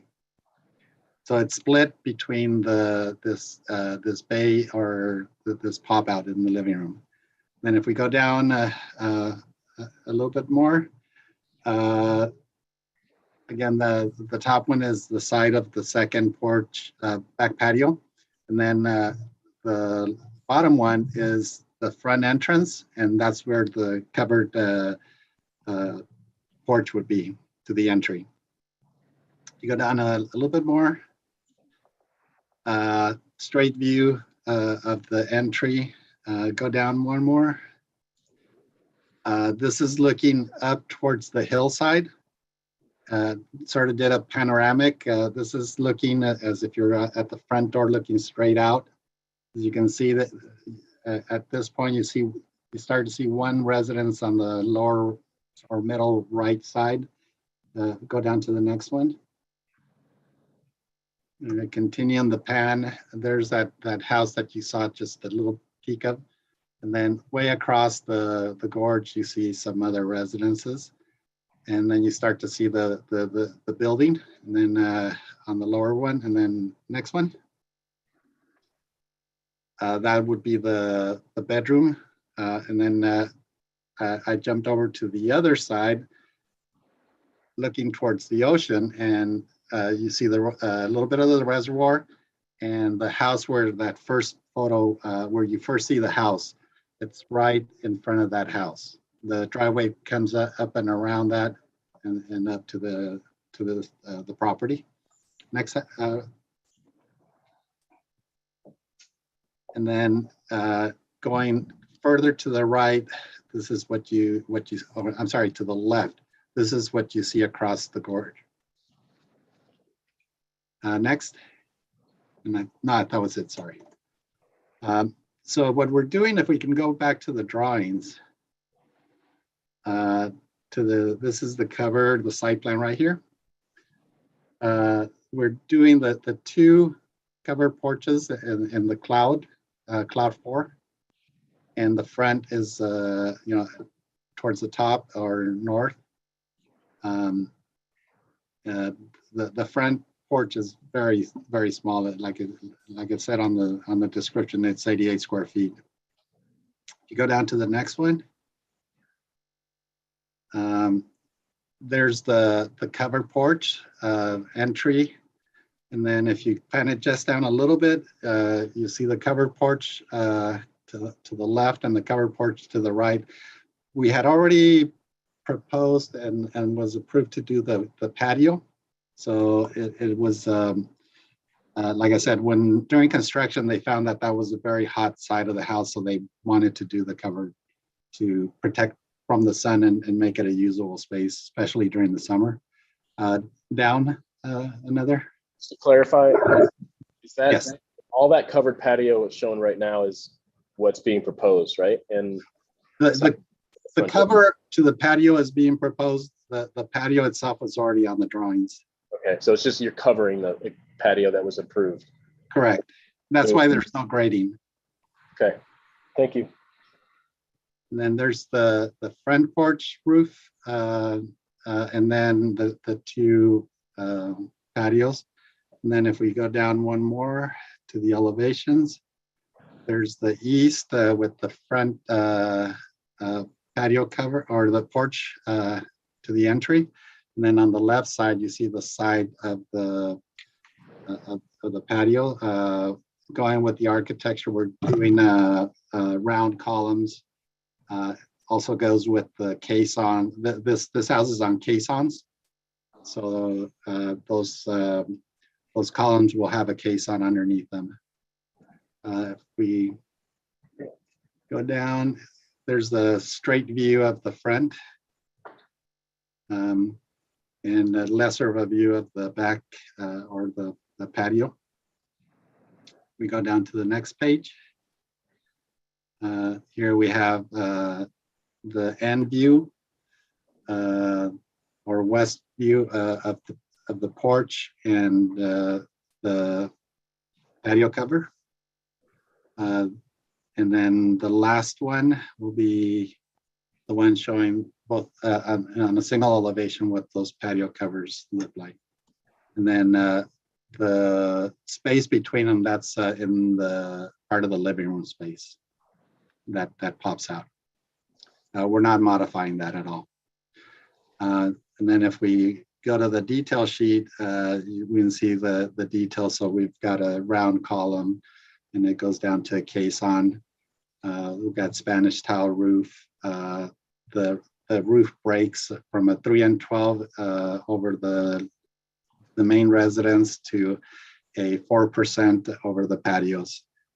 It'll basically be a flat roof construction, but we're good. We're going to put tiles on it to go with the rest of the house. And I guess that really completes my presentation. Yep. Okay. Thank you, sir. Back to the board for questions. Anyone? Is it gonna, are you gonna use a hot mop membrane on that flat portion of the roof? That's unusual to put tile on such a flat area. Yes, it's going to be either a hot mop or a single ply membrane. We're waiting for the roofer to, whatever the specifications on that. Let's see. All right. I'm trying to read my notes on the details, but okay. I do have a question. How do you pronounce the owner's last name, just so I get it right next time? It's a Spanish pronunciation, Gijon. Gijon. Okay. There you go. All right. No other questions? Is there anyone from the public that would like to speak on this item? Please raise your hand. If so, there are no attendees and no one in the audience. So we're back for comments. Mr. Berdiak, comments? No, I mean, it looks okay to me. Anything to add? Ms. Froscher? Yeah, it's fine. Mr. Peugeot? Yeah, fine. Notice it's a high fire zone, so I think the raft is going to have to be a little bit bigger, 6 by 6. I think. Just beware. Okay. Okay. Next, Ms. Grubb. Okay. Is there any landscaping proposed? I guess we ask the question. Don't think so. No. Yeah. All right. Mr. Bloomer? Nothing from. All right. Nothing from me. So we're here for conceptual. I think return prelim final on consent. Yeah. Yep. When you're ready. Looks like you already are ready. So whenever, come back as soon as you can. As soon as it's available, I'll be there. Thank you. Thank you. Would that be on consent or full board? Consent. Consent. Thank you. All right, moving on. Item number 8. Guidi, new dwelling. Request of Michael Santillan, agent, architect for the owner, Eugenio Guidi, for further conceptual review of a new 3,390 square foot residence with attached 838 square foot garage on a vacant parcel. Currently looking like 500 cubic yards of cut. Property is a 7,892 square foot parcel located at 1453 Orange Grove Avenue. Last heard January 7th of this year. Do we have the applicant or applicants here? Please state your name for the record. Michael Santillan. Okay, hi, Michael. I will. Robert Adams, landscape architect. Okay, hi guys. Would it be, does it make more sense for me to read all these comments, or do you want to take them one by one and address them? However you want to do it. All right, I guess I'll just read through them. So here we go. First comment from last time: show adjacent development and grades, particularly on east elevation, to understand site context. Project does not integrate well with the sloping site. It appears overly aggressive programming given the site context. Seek to minimize tall retaining walls. 3, mass, bulk, and scale appears excessive. Need more information on neighborhood context to understand how the project fits within the neighborhood, including photos, and show adjacent development on plans. Project affords little opportunity to blend in with the site with yard space and landscaping given large building footprint on a small lot. Architectural style is appropriate. However, study opportunities to vary elevations and step the building up to match the site contours. 6, large door opening needs to be restudied. 7, interior staircase contributes to additional massing of the building, restudy. 8, return with landscape plan. So whenever you're ready, just tell David which page you like to be on, and please limit your presentation to 10 or 15 minutes. Okay. All right. So there are a number of comments I'd like to try and address. The first one is just a simple thing that we raised the elevation of the building up 1 foot. So we brought it up 1 foot. The height did not change, but the elevation did from the bottom up. By doing that, I think it also helped with the retaining walls. At the northwest corner of the site or the building, that's where the retaining walls were the highest. They were about 9 feet at the highest point, and by raising it up a foot, now the highest, that's a good one to look at, that the highest retaining wall is about 8 feet, is no more than 8 feet. We're going to make sure that that is the highest point. So at that top left-hand corner, there's a short section of 8 foot high retaining walls in that corner, a little bit to the right. Your cursor, just a little more, right there. In that corner, that area is retaining walls, a little bit more to the right.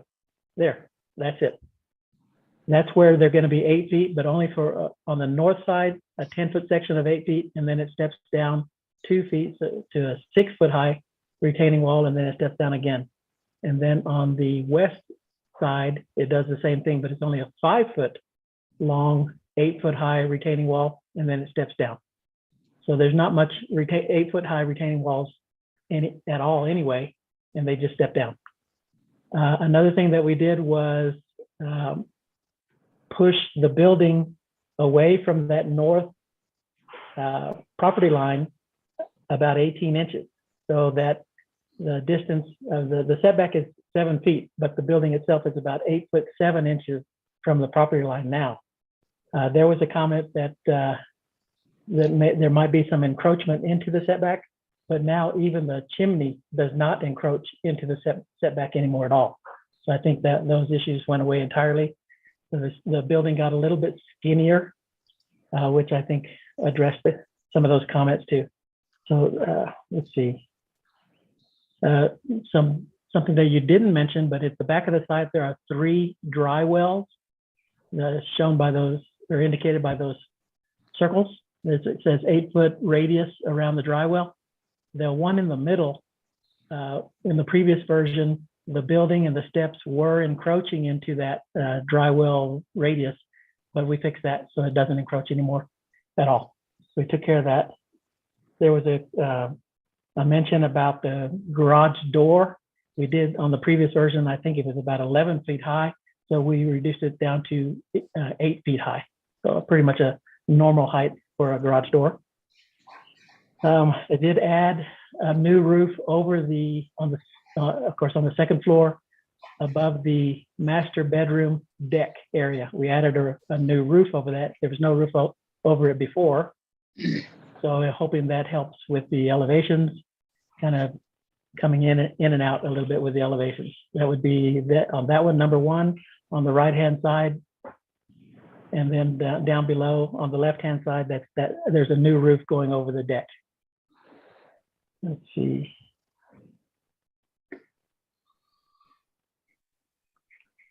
I think that's about it that I wanted to mention, that we also have the landscape architect who can talk to you about his plans.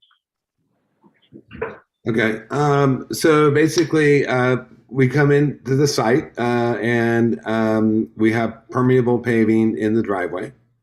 And then we step up to the house and there will be a patio like in front there, pretty well screened because we're going to mitigate for a 7-inch oak we're taking out. We're putting in 5 15-gallon oaks per the recommendations of mitigation.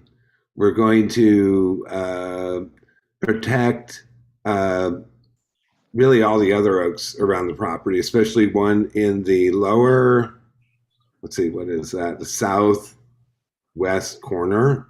We're going to protect that. We have 3 protection measures, fencing, whatnot. And then It's just kind of a low key, little bit of native, but definitely low maintenance, drought tolerant landscape in the back. Going to do some native shrubs. Going to have some western redbud in there. We have a nice stone patio for the front entertainment area in front of the house there, facing orange grove, but that's kind of screened because we're going to keep an acacia, add a couple oaks to that elevation. And pretty much that's it. I mean, you know, stone paving, oak leaf litter under the oaks, which I like to use, permeable pavers for the driveway. So anyway, and then let's go to the next sheet, L2. Okay, this is from the arborist report. This is tree protection measures and guidelines here, and showing the oaks that he had mapped just off the property, or you know, in this area, just around the property and within the property. And that's all I have. All right, thank you guys. Let's bring it back to the board then for questions. Anyone have questions? So back on that oak plan, which is the oak that's being removed? It's down there on the south. It's number 11. Yeah. It's a 7-incher, and it's just in the way of construction. Otherwise, we'd try to save it. Any other questions? I have a question just on the hardscape layout at the front door. Seems like Yes. getting up to that stone patio. Maybe you could just explain what's going on there.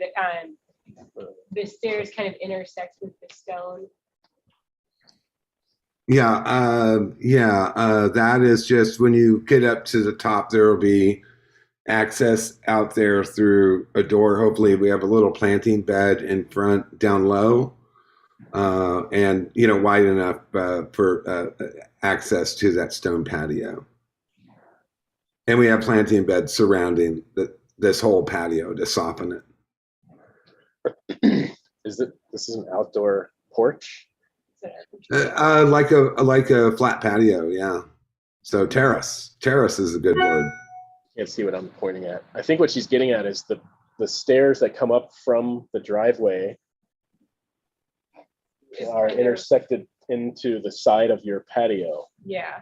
Which is kind of a no, that's a good point. Maybe what we need to do is widen that so the flow is much easier. Okay. So that is something I think we need to refine. And yeah, I had that issue too, but I'm just kind of just showing these elements, but I think that could be refined. And so we can make sure that that's an easy journey. Michael, do you have any problem with that? Yeah, I think the easy way is to just come up those steps onto the deck and then go around into the terrace area.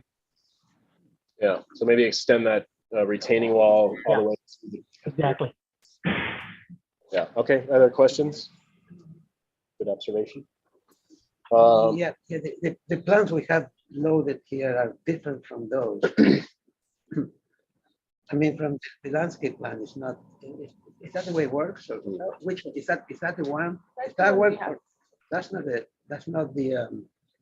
floor plan we have on sheet. What is it? 7, sheet 3. Yeah. Give us a second while we. The architectural floor plan is different than the landscape. There you go. No, one up. See that? Yeah, it's got the central stair in the middle. Then if you go back to the landscape, it's got stairs that it's not a circulation. wrap around. In the middle, right in the middle of the house? Yeah. I don't know if it matters too much on the landscape plan. Okay. Right. As long as the footprint's there and the doors and windows are the same, but okay. I think, did you hear that, Robert? Looks like your, yeah. I don't know if it matters too much for our purposes, but your interior the floor plan looks different than the architect. No, that's fine. We're just kind of intersecting here. So I look forward to getting the refined architectural footprint onto this plan. Okay. So that is something we need to do. So yeah, absolutely. Side Good, yard. good point. Yeah. Okay, and so just check the north side yard also in terms of the footprint to make sure that you're all matched up with your base plans for next time. Yeah, sure thing. Good point. So I think we're done with questions. For public comment, we do have one speaker here. State your name for the record. Yes, my name is Barrett Bunce, B-U-N-C-E. Okay, and then whenever you're ready, you have 2 minutes. Oh, yes. Okay. Well, the reason I'm here is because if you look at these drawings that are, the property is one property line on the east is Orange Grove. One in the south is the driveway, which doesn't appear on your drawings, but the west and the north property lines are my property. So obviously I am concerned about what's going on with this structure. I've actually been dealing with this site since I moved to my location in 2004. My house was built by my parents in 1968. Now, my concern is obviously is the building height. Now, all the elevations shown on here have some datum. I don't know what the datum is. They're all in hundreds. Well, the actual elevation of my house is 900 and something. So I'm trying to see what the impact of your raising the structure is. So in the upper left-hand corner of the screen, that's my house right there. And my house and a walkway. So you need to tell me what the elevation of that is or how I can adjust your elevation. Okay. Now, the other thing is the existing hole right now. I don't know where you got your grading, but it has been modified constantly, or not constantly, many times since 2004 when I remodeled my house. Probably illegal grading, doesn't matter.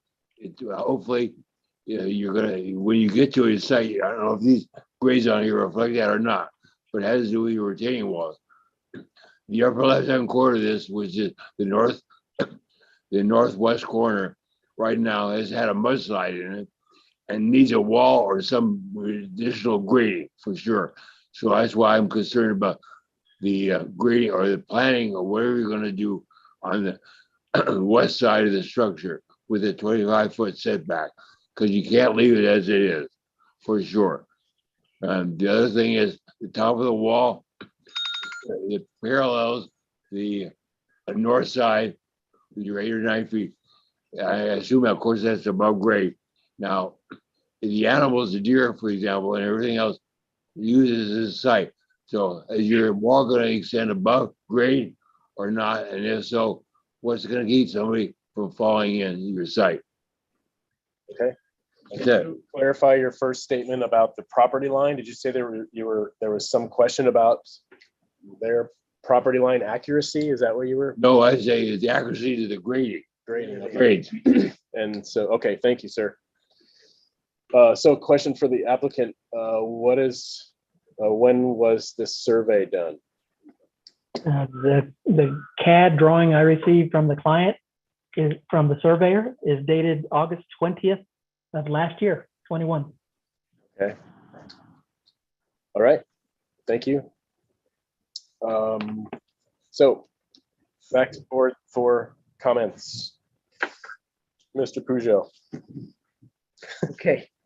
I think the landscape looks very good, looks appropriate, but that's not the issue. The issue is the size, bulk, and scale of this house. I believe it is still too large, and even though it's compact and designed in a tight manner, which is very efficient, it's dealing with a garage that is too long and too tall, and a central stairway that eats up a lot of space. Therefore, you end up with, like a big house. And when I say big, I'm adding the numbers given, and it looks like something like 4,200 square feet net, which is not the gross, because there are patios and so forth, on a lot that is 7,800 square feet. And it's in a year over 50%, 55. You start getting to a number that, like if you want to put numbers, that's where it comes out. But just by looking at it, it looks like a large house, and the garage with the super high elevation does not help at all. So I think the style of the house is fine. The landscape architecture is very nice, but still the elephant in the room is that the size, bulk, and scale. Okay, Ms. Froscher? Yeah, you know, there were a couple of comments in the minutes from the previous meeting that just have not been responded to about the mass, bulk, and scale and integrating into the sloping site.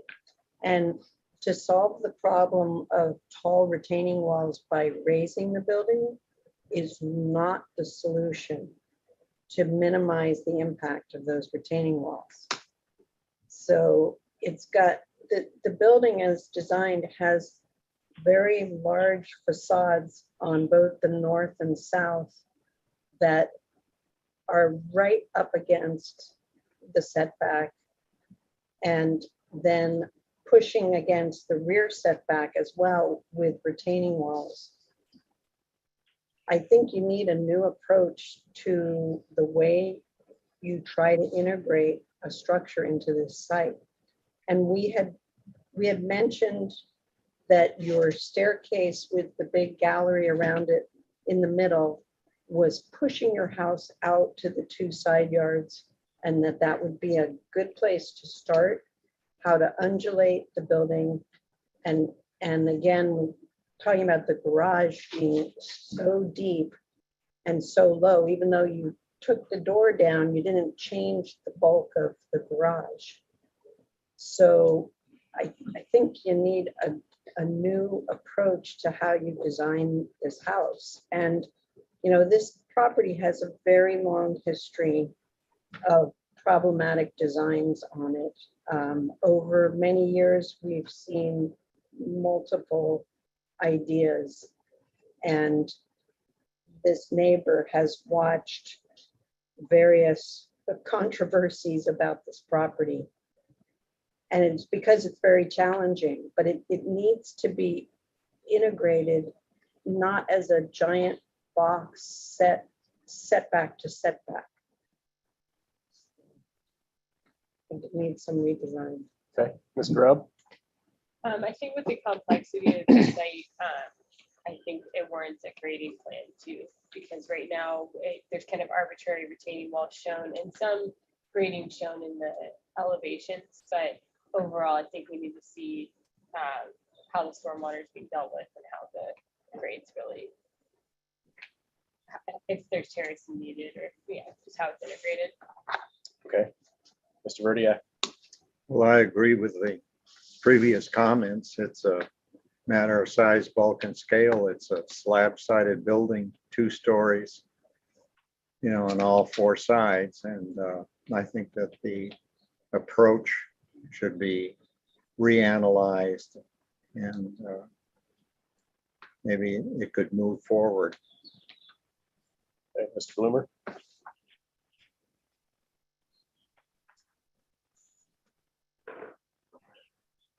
I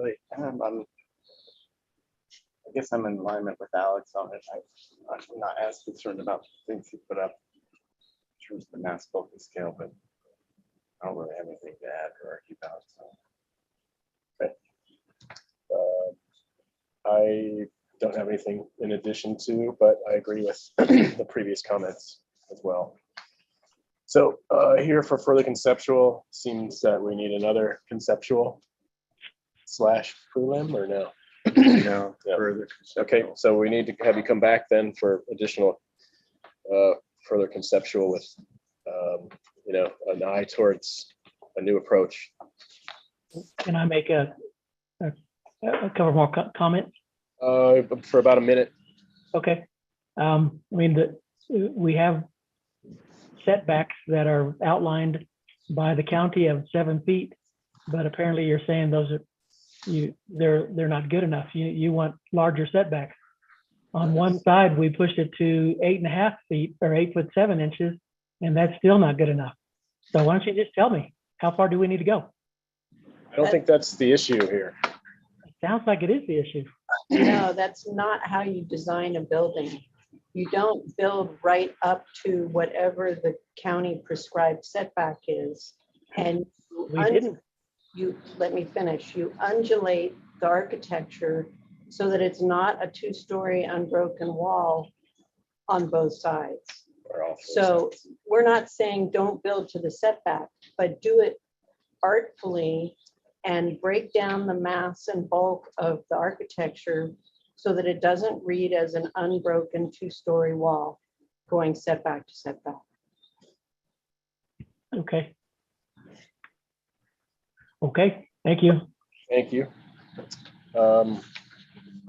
Very good. So moving on to our final item of the day, item 9. In Wingerden additions, request of Sean Boyd, agent for Winfred Van Wingerden, for prelim and final approval of a 590 square foot addition to the existing single family dwelling, a new 800 square foot pool pavilion, 300 square foot covered patio, 230 square foot storage attached to the pool pavilion, and a new bocce court of 403 square feet.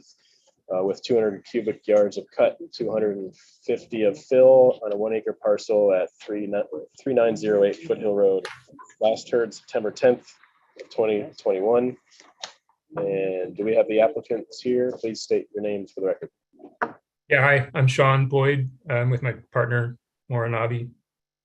Okay, hi guys. I have 4 comments from last time. I'll go ahead and read through those and then hand it off to you.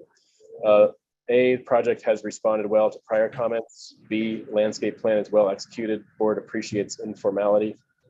C, consider adding wood panels on the north side as well. D, one member suggests reducing size of clear story windows.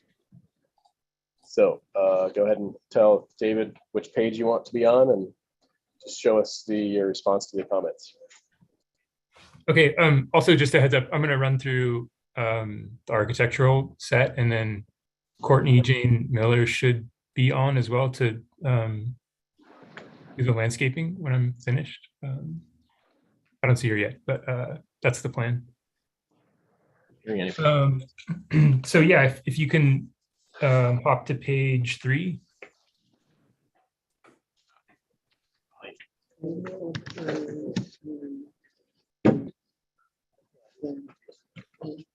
And just to remind you guys, we're an interior lot off Foothill Road in Carpinteria. There's an existing single family home. You can jump to, let's see, page 5.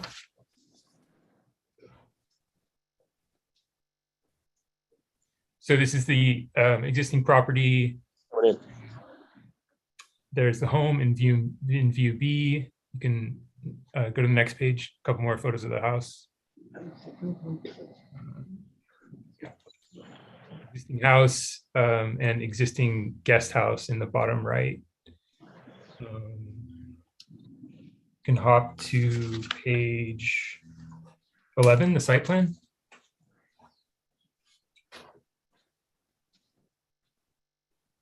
I think if you want to just jump to what changes were made, we're all very, very familiar. Okay. So whatever the comments were is what we're really looking at. Okay, sure. Then let's see, you can go to page 16.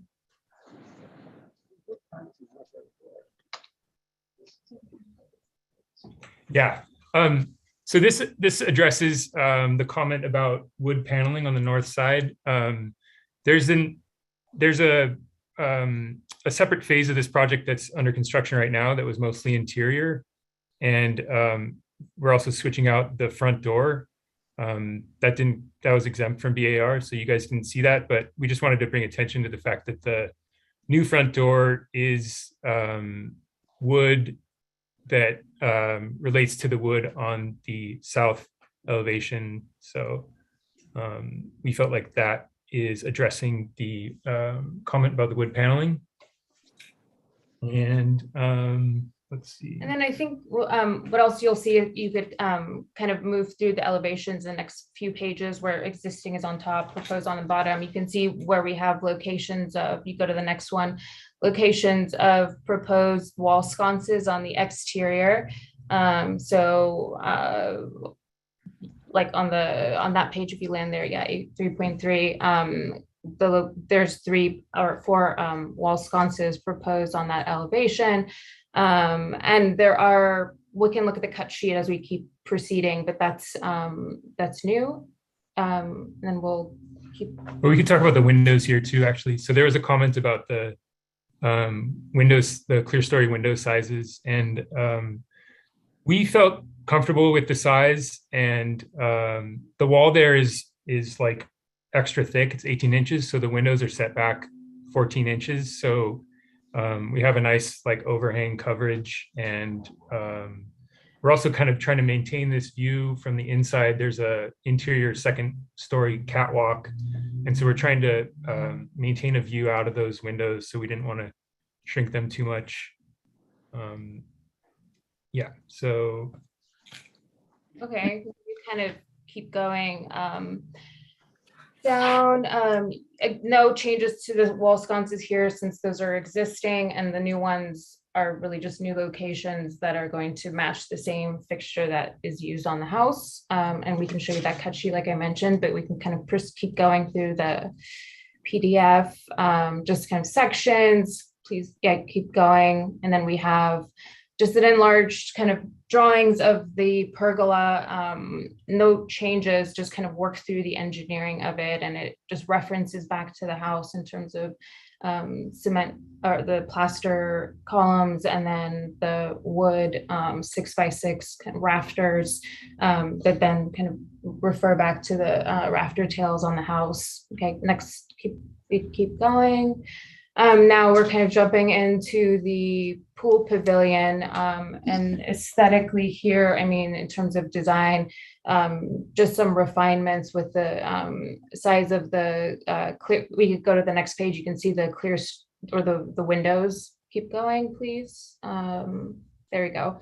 There's just those windows were reduced by a few inches, the high clear story ones, and then we also dropped the height down to about another 6 inches to make sure that, because it shifted a little bit within the site, we needed to drop down the height so that we were within the 16-foot height max. So that's kind of what's new there. And then our last few pages, nothing new there, just kind of updates to those windows that we mentioned before. And then our detail sheets, which are new since last time, just kind of describing the materials and assemblies. Next page. And then we can just kind of. On those for a minute, just so we can inspect the detail. That's really what we're looking at this point, is detailing. Because we're here for final. Yeah, so this is a mix of the house details and the pool pavilion details. The pool pavilion is, let's see, the 4 on the right, and then the house is to the left. And on the house, we're really just referencing what's there so that we are kind of consistent with the eave language and the kind of finishing on it, and in terms of how windows kind of sit within the thickness of walls. And then in the pool pavilion, we are basically riffing off of the house in terms of materials and kind of thickness and kind of wall assembly.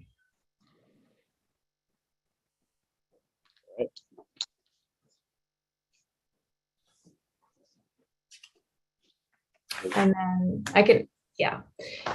And that's just, our window and door schedule with close up elevations of each unit. Next. And then just slightly updated renderings illustrating some of the changes, which are the wall sconces, and then just kind of a couple additional photo references for the materials.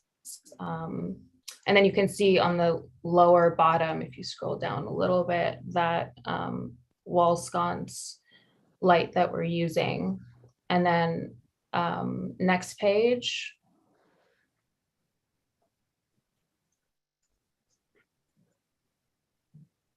Yeah, same kind of material palette on the pool pavilion. And then on the last page, we have a cut sheet of the light.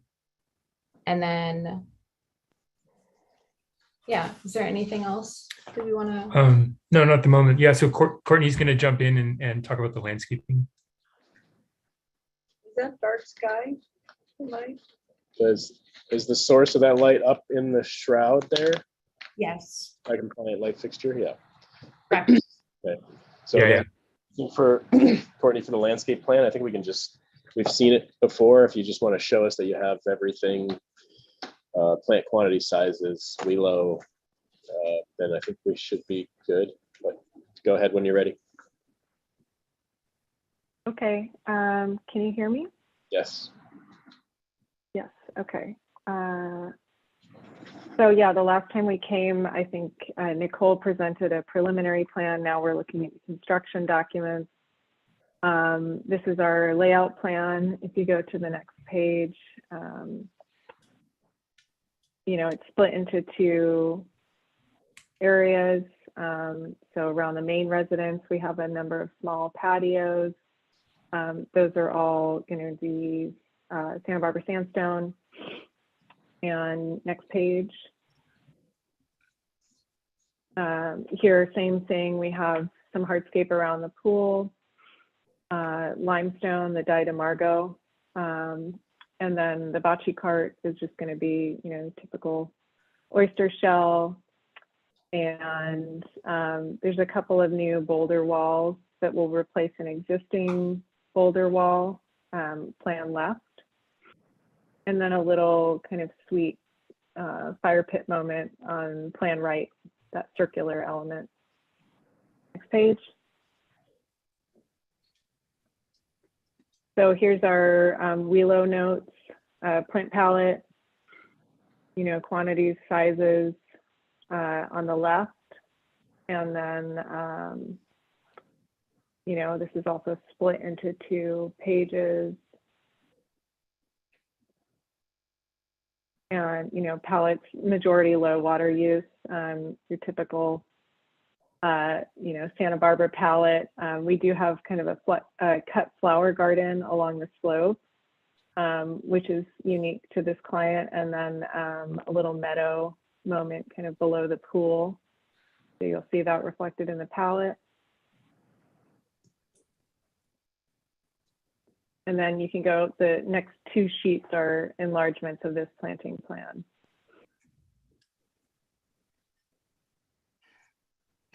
We do have a lawn smaller than the existing lawn adjacent to the main residence. So you can see that there, the solid green. And we've kind of, you know, intervened with some planting areas around the edges to help that feel a little more natural. Next page.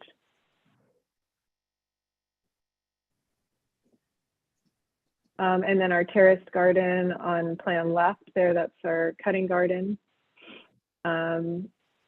We do have some additional lawn areas adjacent to the pool. And then our meadow down plan right, just below the pool.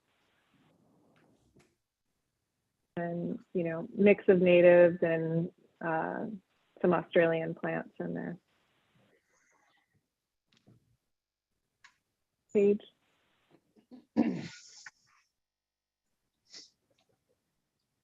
Next.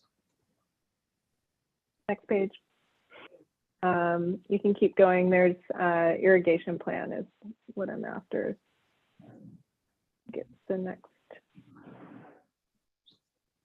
So lighting plan, you can pause there for a minute. Pretty minimal. We're just proposing path lights, and you can see the fixture up top. And just, you know, low voltage LED just around the path primarily. Next page. I think these are enlargements of the same thing, so you can keep going. Next page. Irrigation plan. So there's an existing controller. It's just outside the limit of work, kind of plan left. So we'll be using that and just adding a number of new valves kind of around the property within the existing valve boxes. There is an existing backflow plan right. And then we'll just be installing a new one, I guess, adjacent to that. And then all drip and, you know, typical low flow, low volume, weather controls. And I think that's it. The super condensed version. All right, thank you. Forgot where we are. Questions from the board? Questions? Well, I have one question. You know, on your pergola, you're showing a 6x6 trellis above. What material is that? Is that fir or redwood? It's fir, and the idea is that it is consistent with the existing fir rafter tails throughout the main house. And then we have some vegetation that would grow on top of that. Okay. Alex? I just got a simple question. On the window details, we have two details. One, when the windows are recessed on the 18-inch walls. And then I was just wondering why you chose to use a flash window on the 6x walls. You could recess in 40 inches or so, but you chose not to. Is that, I guess it's intentional. I guess I wonder why. Yeah, those are the windows at the on the sheds, on the back side of the sheds. And we just felt like it was kind of a simpler detail, and it's not really seen from the outside. So How about the on the house? They're all recessed. Correct. Correct. Okay, all right, thank you. Okay. Questions? Okay, is there anyone from the public that would like to speak on this item? There's no attendees and no one in the audience here. So back for comments. Board Member Peugeot. No comments. Good project. Well done. Well executed. Okay. Member Froscher. I agree completely. Ready to move forward. Okay. Member Verdiak. No further comment. Member Grubb. I agree. No. Member Blummer. Sorry, Bloomer. No. Okay. Nor do I. Looks like comments were addressed and all of the information is present in the plan. So if it's here for prelim final, if somebody wants to I'll make a motion. I second the motion. Okay. All those in favor? Aye. Aye. Opposed? Motion carries. Congratulations. Thank you. Thank you so much. Thank you. Thank you very much. Thank you. So item number 10 is was continued. And so that concludes the meeting for today. If someone wants to make a motion to adjourn. Nobody does. I want to stay. No, we're having too much fun. Second. All those in favor? Aye. Opposed? One opposed. Stay behind. Finish that for that. All right. Thank you all for joining us. We'll see you in 2 weeks. Great.